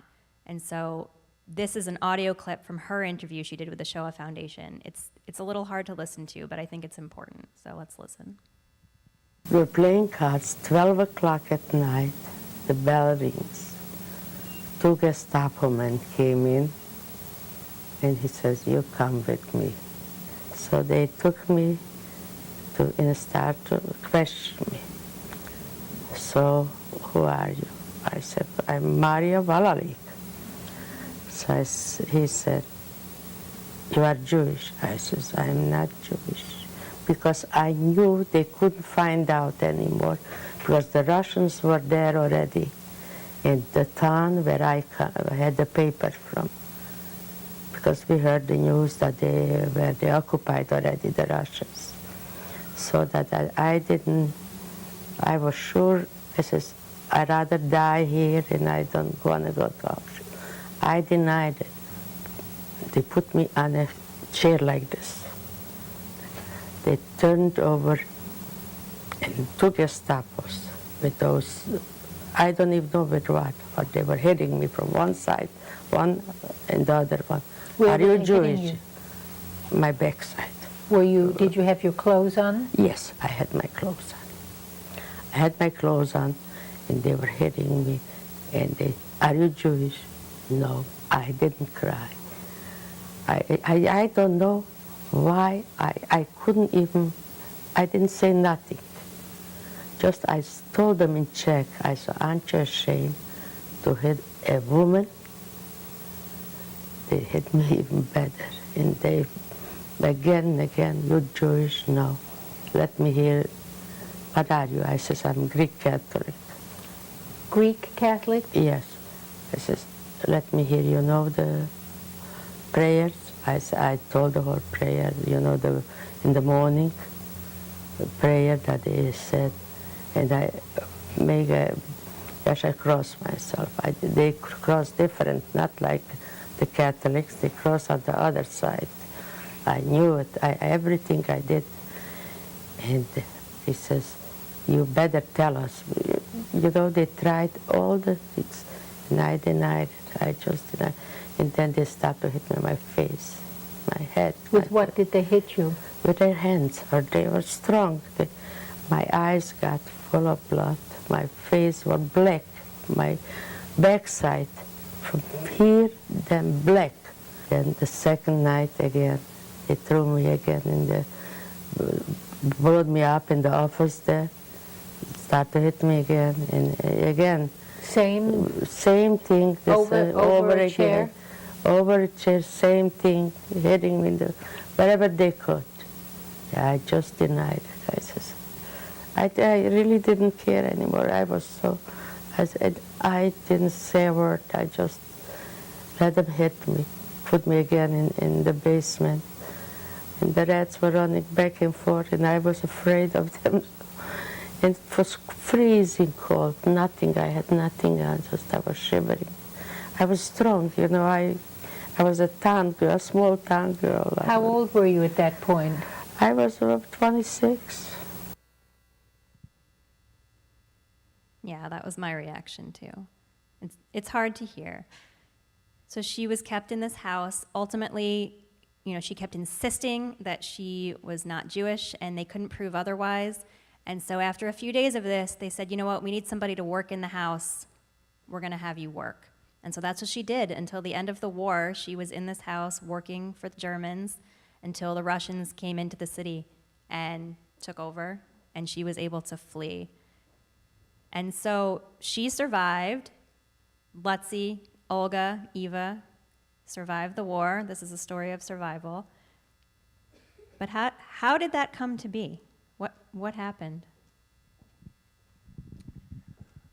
Well, it was through the wonderful efforts of these Catholics that they survived. They helped Eva and her mother go from house to house to house. Often, the owner of the house who put them up for money, reporting them for more money that came from the Germans. But through a series of lucky events, they survived the war.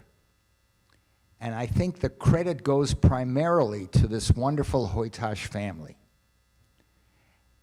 And you can let me tell it now or later, Stephanie, but we as a family, including Laura, our son Mark, went back to say thank you to the Hoytashes.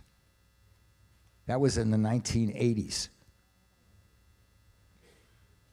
You're going to see some pictures of that, but while it's fresh in my mind, I want to tell you a sight that I will never, ever forget. We went to see the Hoytashes in Bratislava, but before that, we stopped in Rudvan, which is where my father-in-law had been. And there were literally hundreds of people who turned out with daisies that they were carrying, saying, Ritter, Ritter, Ritter. They were convinced that he would never return. They were so thrilled that he had survived. He was the most popular, wonderful employer in Rudvan. He had treated people well. He helped them with their financial and health problems. And it is a sight that I will never forget, of a sea of people with daisies, yellow daisies, welcoming my father-in-law. So that was one example of how we saw face-to-face. And we met in an article that people can look up that was in Catholic Digest, that Yosef, who was a peasant gentleman who worked for him, tried to save Lutzi's parents by carrying them physically up a mountain that was right near Rudvan. And I'll let Stephanie continue. By the way, in case you haven't noticed, Stephanie has researched this in a way that I no way could have done, and remembers every last detail, which in fact are recorded. Every detail is recorded in Evichka. Thank you.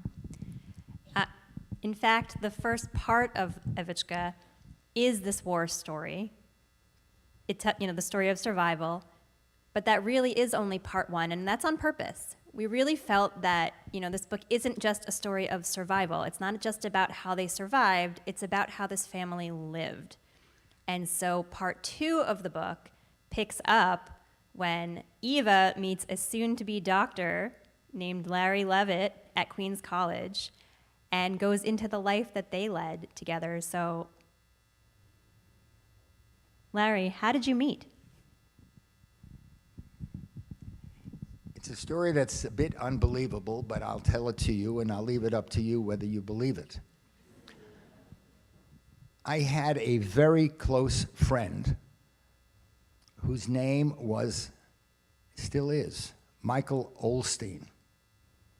He and I played stickball together. By the way, how many know what stickball is from New York? Wow. By the way, Larry Levitt was a two-sewer man. Anyone know what that means? Someone in the back, raise it. What did it mean to be a two-sewer man? That's right, Richard. At least 2 sewer lengths. And that was pretty good. Willie Mays was a 3 sewer man. So Michael Olstein tells me that there is a beautiful blonde girl who refuses to go out with him, whose name was Eva, and who is from Europe. He was very frustrated, but tells me this story and then points her out once. She was indeed beautiful. How many remember how beautiful Eva was? Many of you. So it turns out that one of the suitors for Eva, there were actually 4, including 2 Larrys. You're looking at one of them. But the other one, who we call Larry Rosenblatt, he actually was Larry Rosenblum, says to Eva before they get engaged, you know, this is a pretty important step. I think we should go out with other people to make sure that it is the right decision. Boy, did he make a mistake.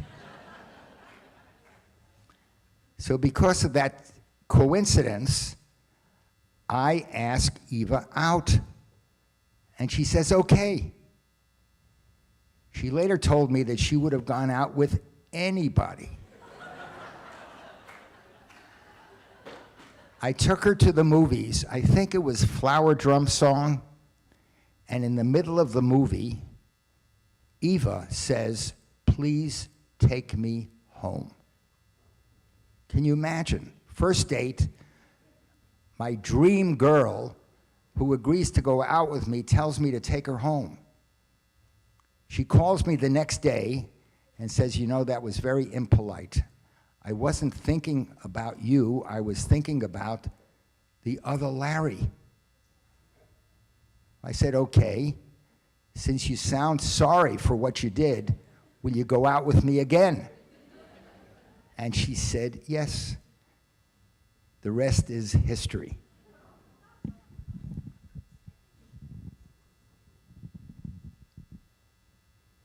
Okay, so as Larry already alluded to, they married, they had 3 children, they moved to Allentown in the 1970s, where Larry founded the neurology division at Lehigh Valley Hospital, so that's how many in the community know them and the impact that they've made.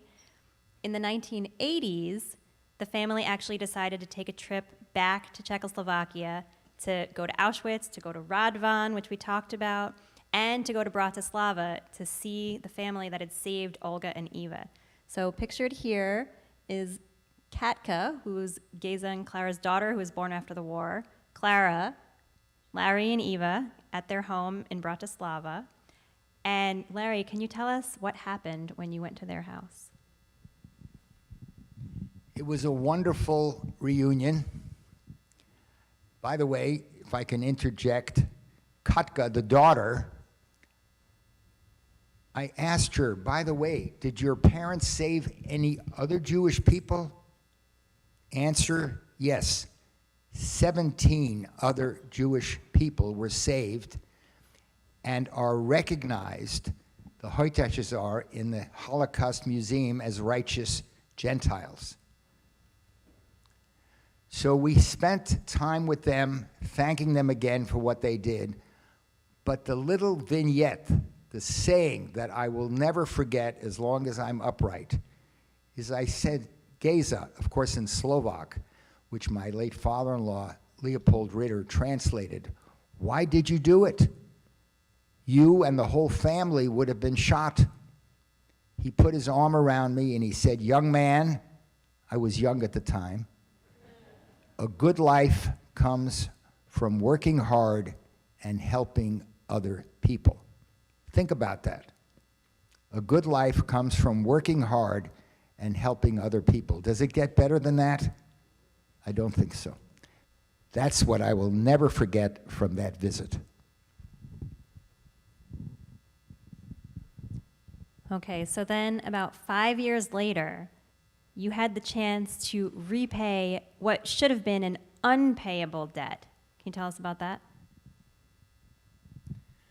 I learned that Geza had a medical problem for which he could not be treated in Slovakia. Turns out the medical problem was not that complicated, but they said he was too fat, he was too old, his heart wouldn't stand it. And I approached several friends who I knew very well. Anyone old enough in the audience to remember Dr. Stanley Zeman? He was the father of modern cardiology here. How about John Jaffe, urologist? Many of us know him. By the way, did you hear about the 90-year-old who goes to the urologist? He said, "Sir, what can I do for you?" He said, "I can't pee." He said, "How old are you?" He said, 90. He said, "You peed enough." Good audience. Anyway, John Jaffe said, "I think we can get him through this operation. It was not a difficult operation. He's not too old. He's not too fat." Stanley Zeman said, "I think we can get him through." And they did.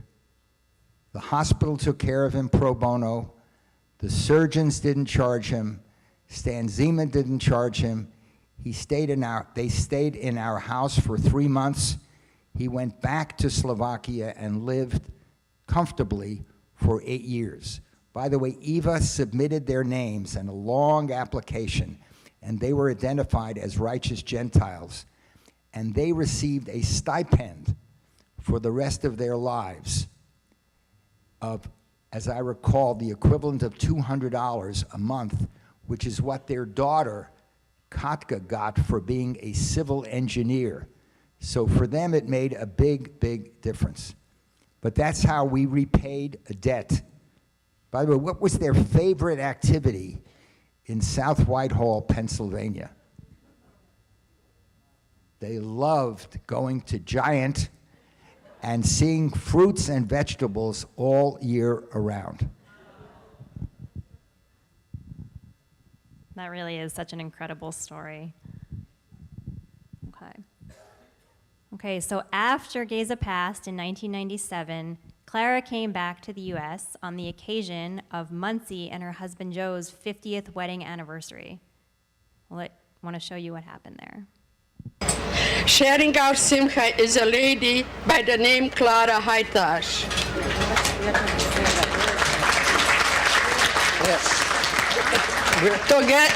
Together with her husband, she saved 9 Jews.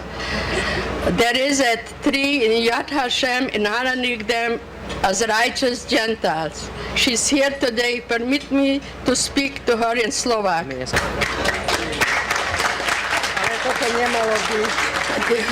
Ticho buď. Drahá Klárika, ďakujem ti za tvoju odvahu, že si ma zachránila a niečo som nedostala 50 výročia našeho sobášu. Nech ťa Pán Boh žehná v každom kroku tvojho života spolu s tvojimi deťmi. Boskávam ťa a nikdy ti to nezabudnem.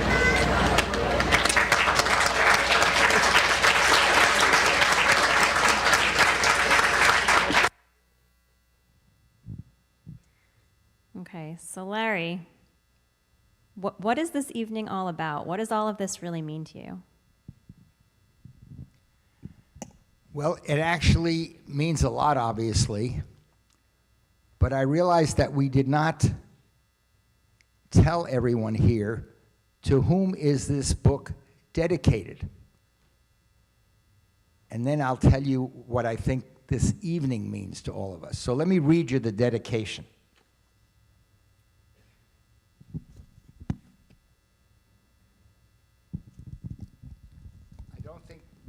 Of you who knew Eva will be surprised, but the dedication is a simple one sentence.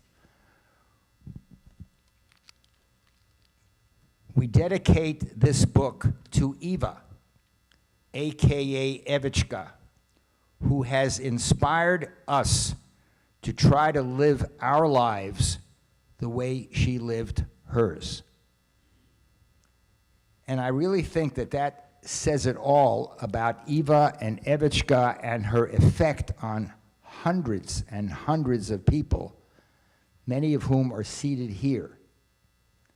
But as far as what does this evening mean, instead of my trying to explain it, I decided that I would pick on one of my grandchildren, of which there are 6. And Talia, who some of you may know, would you be willing to come up and tell us how you would gauge the impact of your bubby on this community and how it's relevant to what's happening in 2024?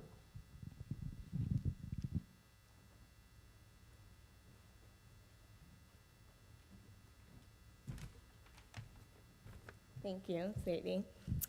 Well, I think the best way to answer this question is with my bubby, Eva's own words. I will read the end of one of her remarks to a high school group she gave at least 25 years ago, as she did often. I'm often asked whether I think another Holocaust could happen, and my answer is that I think it can. Just read the newspapers and see what kind of hatred and evil exists in today's world. Evil does not begin with murder.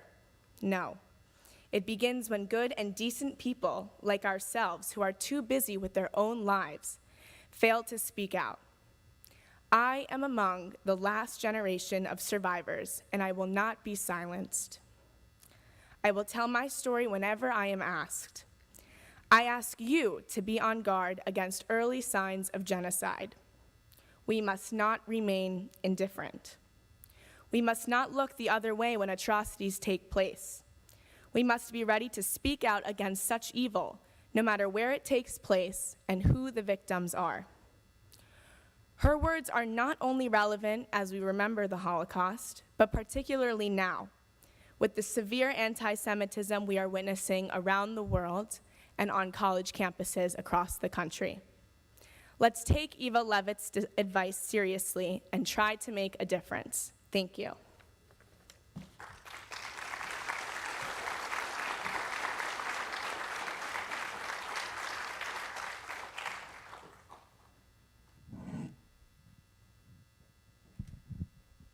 Talia, thank you. By the way, other of Eva's grandchildren are here who had the privilege of knowing her for years, and we all celebrate that we had remarkable years with a remarkable woman.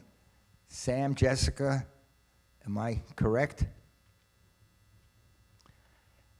I am overwhelmed by this community, its response to Eva while she was alive, with so many Eva Levitt stories that I heard after she passed away that I did not know.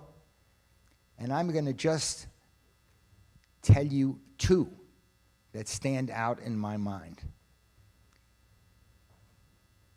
Ilya and Mariana Borshansky came here 30 years ago. Eva found her a job at St. Luke's, which she still has today. Her husband is a wonderful amateur ping pong player who came in 4th in America in his age group. And after Eva passed away, he insisted on telling me a story that he did not know that I knew. I did not. He said soon after their arrival 30 years ago, his mother had a stroke back in Ukraine. There's no way that he could have visited her. And he said, your wife Eva gave me a round-trip airplane ticket so I could visit my mother. When he came back and he said, Eva, how can I ever repay you? She said, it's not necessary. Just do some good for other people. He said he has been spent the last 30 years trying to live up to that confidence.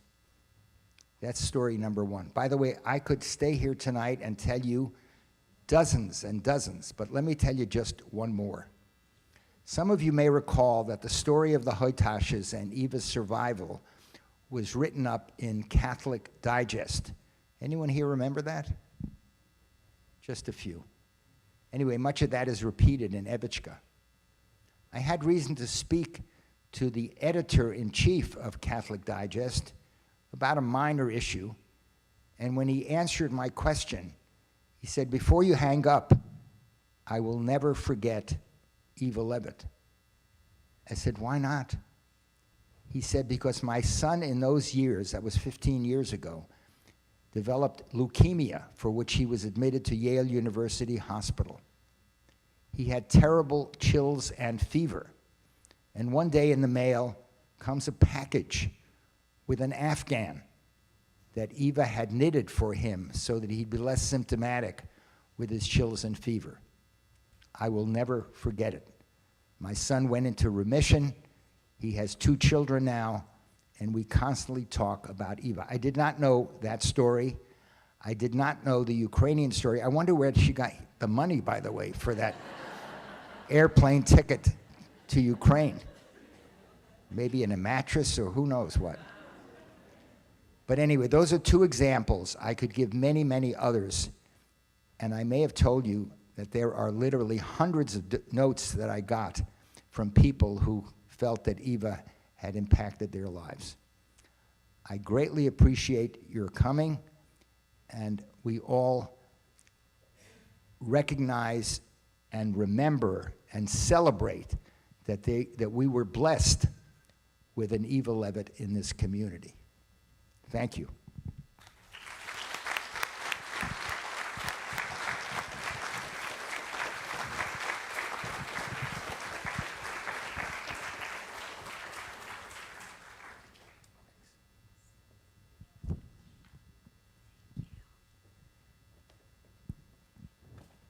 Thank you, Larry. Thank you, Stephanie, so very much.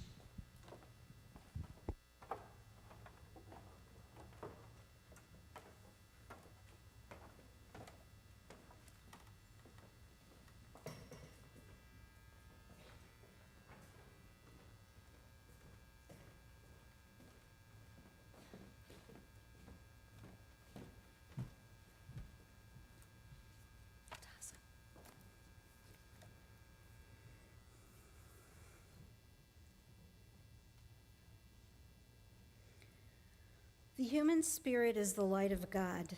As we look at the lights that we're going to be lighting momentarily, we try to imagine 6 million candles, each one with the name of another Jewish person. Each would signify a unique and precious soul who struggled and had hope, who was part of a family, an orphan, a widow, or a widower. They worked, studied, took walks, the ordinary things of life. They all were part of the Jewish people. Each one suffered, each and every one was murdered. They're lost forever, their light extinguished. We are their light now. Only by our remembering can they live again in our hearts and minds. I ask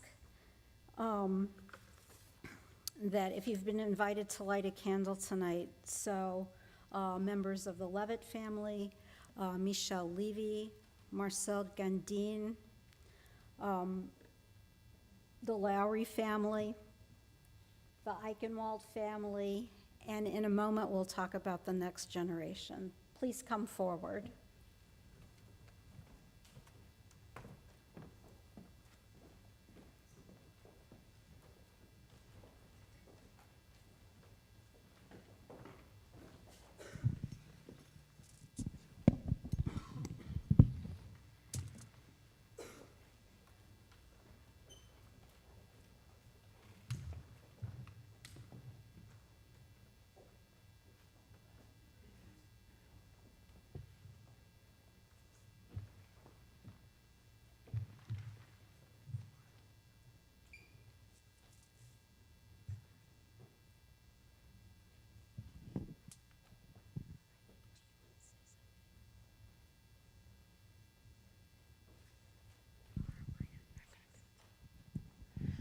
We light this candle in honor of our family members who have perished during the Holocaust.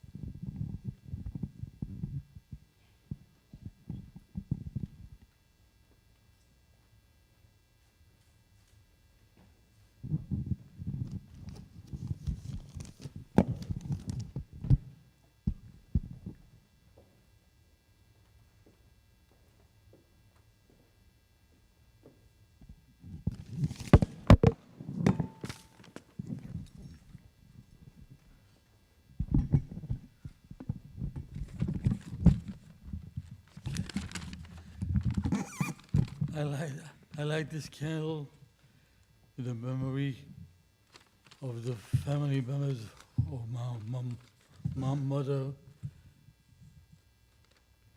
the Goldfeld family, the Weisleiters, who lived in Warsaw, Poland, the city known for Jews as Warsaw, and for the small village of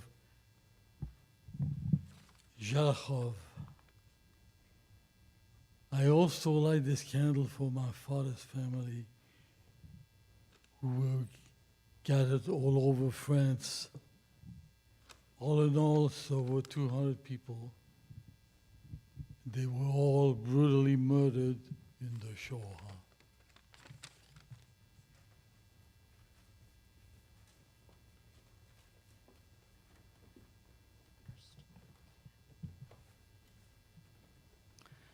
On this Yom HaShoah, I remember my maternal grandparents, Herman and Minna Kort, who I never met. However, they sent hugs and kisses to me via letters to my mother in France. I think about the anti-Semitism they experienced in Nuremberg, Germany, in the 1930s, which was tolerated at first, then recommended, and then accepted as the law of the country. My grandparents were forced to leave their upper middle class apartments, move several times to Jew apartments, then deported to Theresienstadt and Auschwitz, where they were murdered.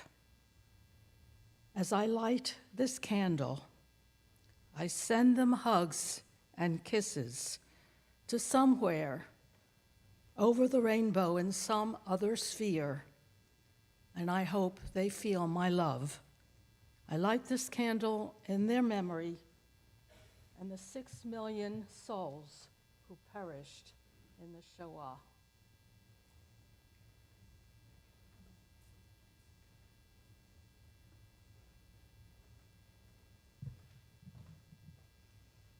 We light this candle this evening in loving remembrance of our family members who perished in the Shoah, grandparents, aunts, uncles, cousins.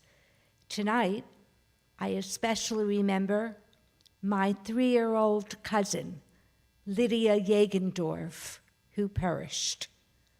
We also light this candle in tribute to the memory of Eva, our own Evachka, who also was 3 years old when her Holocaust nightmare began. Her memory will always be a blessing, and her legacy of goodness and kindness shall ever be in our hearts.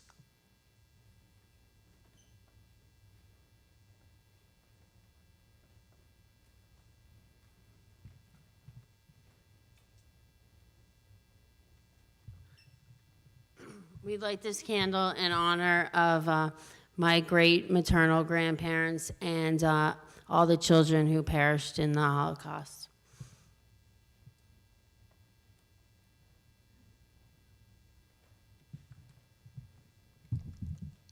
And there's one candle which remains. That's a candle that represents the next generation. If you are a grandchild of a survivor who will be who will be telling this story next, please come forward and help light this candle.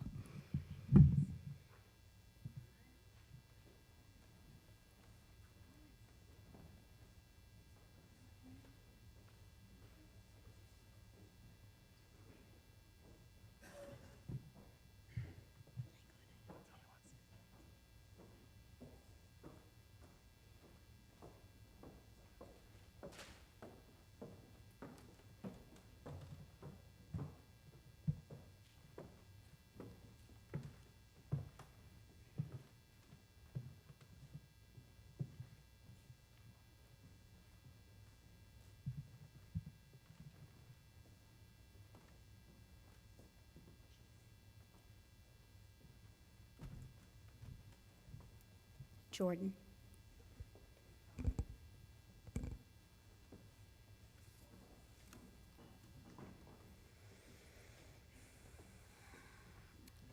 As we read the words of the poet Zelda, we recognize that the most basic right granted to us is that of having an identity. Each of us, those here today and those from yesteryear who require our voices, has a name. Please rise and read responsively.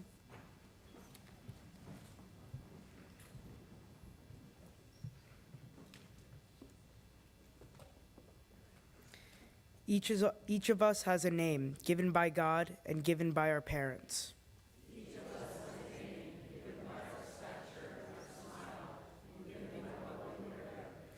Each of us has a name given by the mountains and given by our walls.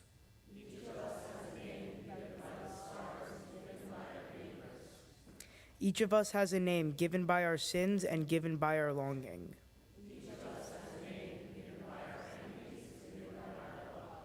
Each of us has a name given by our celebrations and given by our work.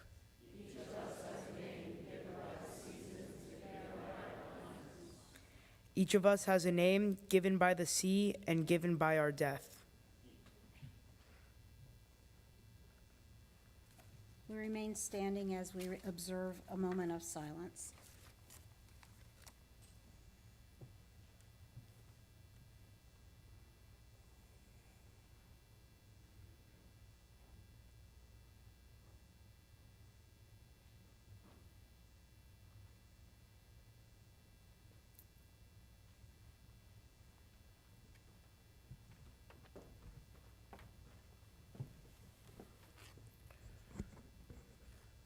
We remain standing for the El Maleh Rachamim.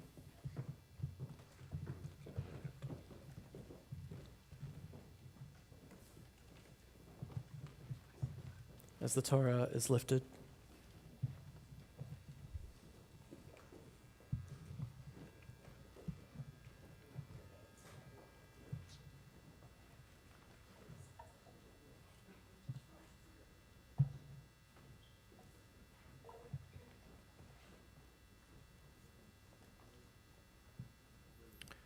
This is a Torah from the Shoah,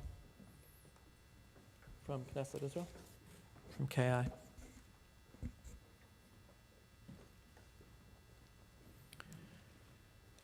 El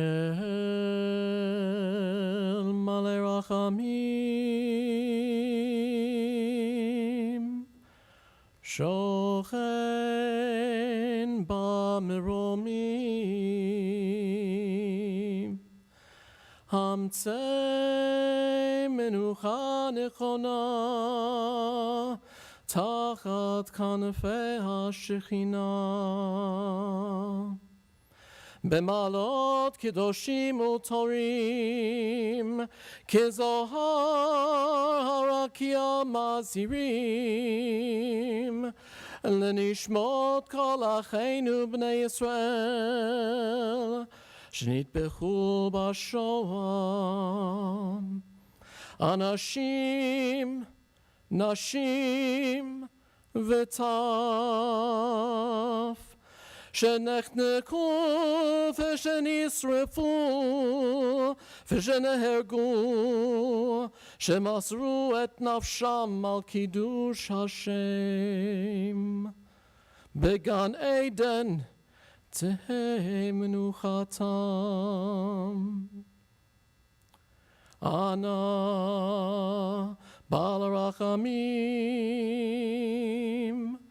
הסתירם בסתר כנפיך לעולמים, וצרור בצרור החיים את נשמותיהם. אדוני הוא נחלתם, וינוחו בשלום על משכבותיהם, ונאמר Amen.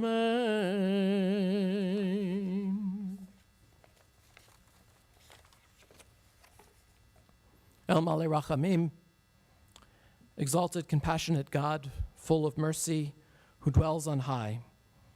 Grant perfect peace in your sheltering presence among the holy and the pure, to the souls of 6 million of our people, men, women, and children of the house of Israel, who were slaughtered and burned, to the righteous among the nations, to the millions who died defending the right to be different at a time of madness and terror. Therefore, may the merciful one shelter them in the shelter of your wings. May their memory endure, inspiring truth and loyalty in our lives. May their souls thus be bound up in the bond of everlasting life. May they rest in peace. And let us say, Amen.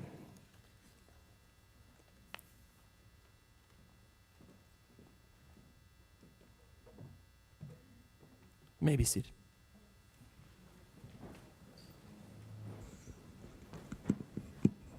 We rise for Kaddish Yatom, Mourner's Kaddish.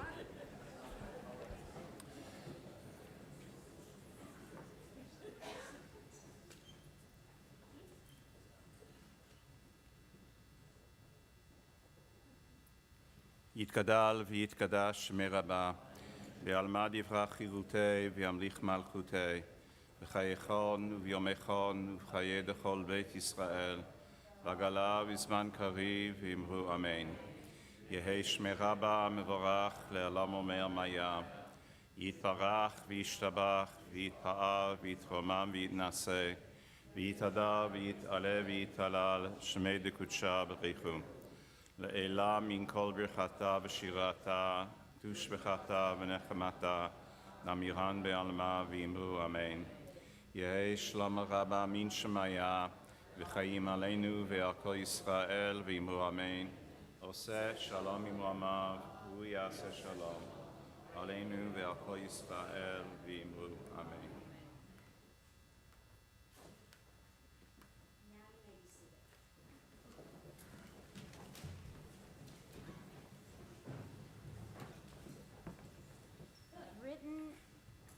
Written in the displaced persons camps by Chaim Begelman, the words of this song reflect the desire of those who survived to finally be home. Whether that was a return to a place that no longer existed, to simply leave the fenced areas of the displaced persons camps, to immigrate and start anew, the survivors desperately wanted to begin again.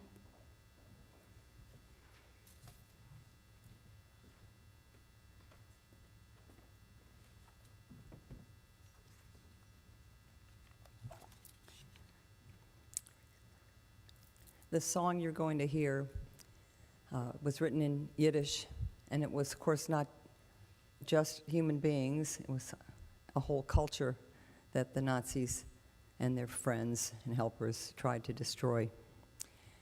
Thriving culture with hundreds of publishing companies and newspapers and singers and so on. The man who wrote the lyrics that you're going to hear was part of a dynasty of musicians, generations of musicians. His immediate family had 23, of whom he and 2 nephews were the only survivors.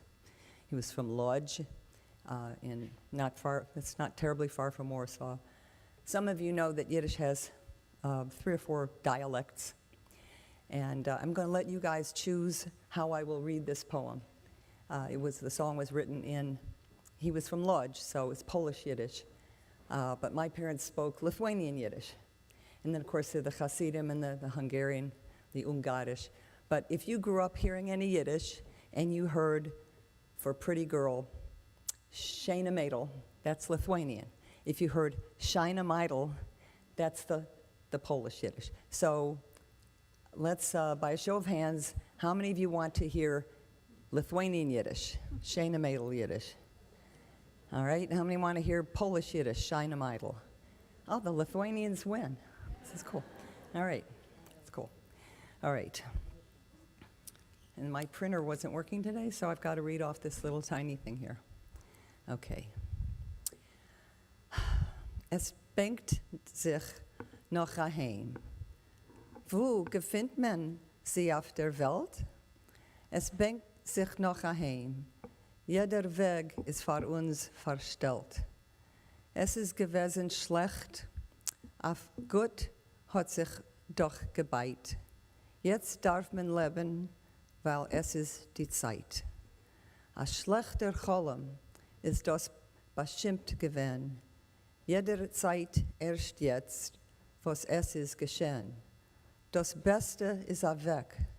Es ist Gräuel, a Schreck. Wo man geht und steht, wenn es soll nicht sein, mit Tum hört sich das selbige Gewehen.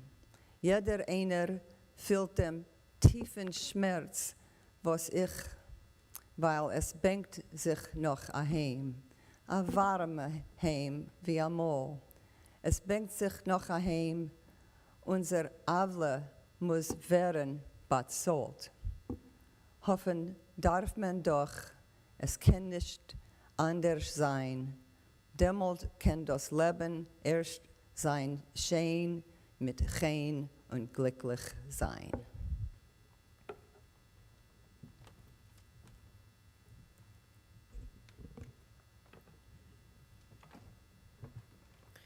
We are longing for a home. Where will we find this place? We're longing for a home. Each road is closed to us. The past was filled with evil. We prayed for better lives. Now we want to live again. The right time has arrived. It must have been like a terrible dream, all that happened back then. The good times quickly fled, replaced by terror, horror, and dread. Wherever we go, wherever we turn, always the same lament.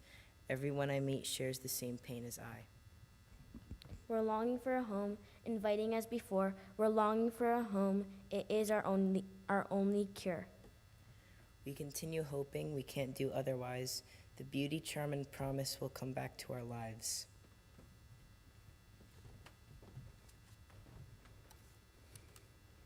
The gates of the camps opened. In our hearts and minds, we yearn for peace in our homeland of Israel. We pray for an end to anti-Semitism, terror, war, and pain. Now as never before, the words of Israel's national anthem, which we will be led tonight by Alexis. Now more than ever, these words remind us that we do have a home. We rise.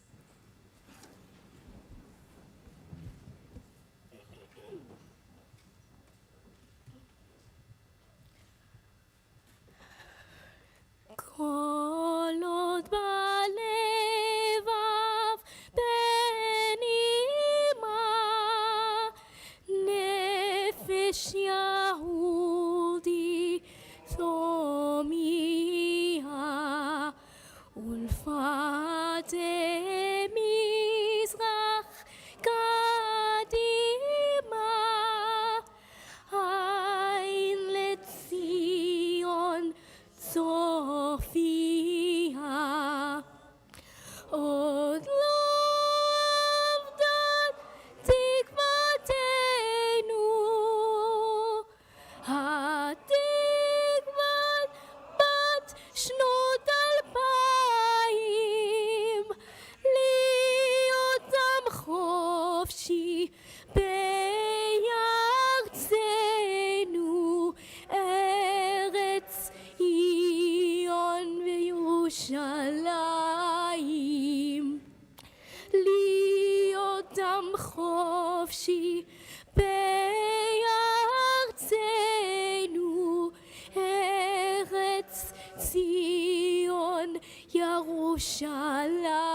may be seated.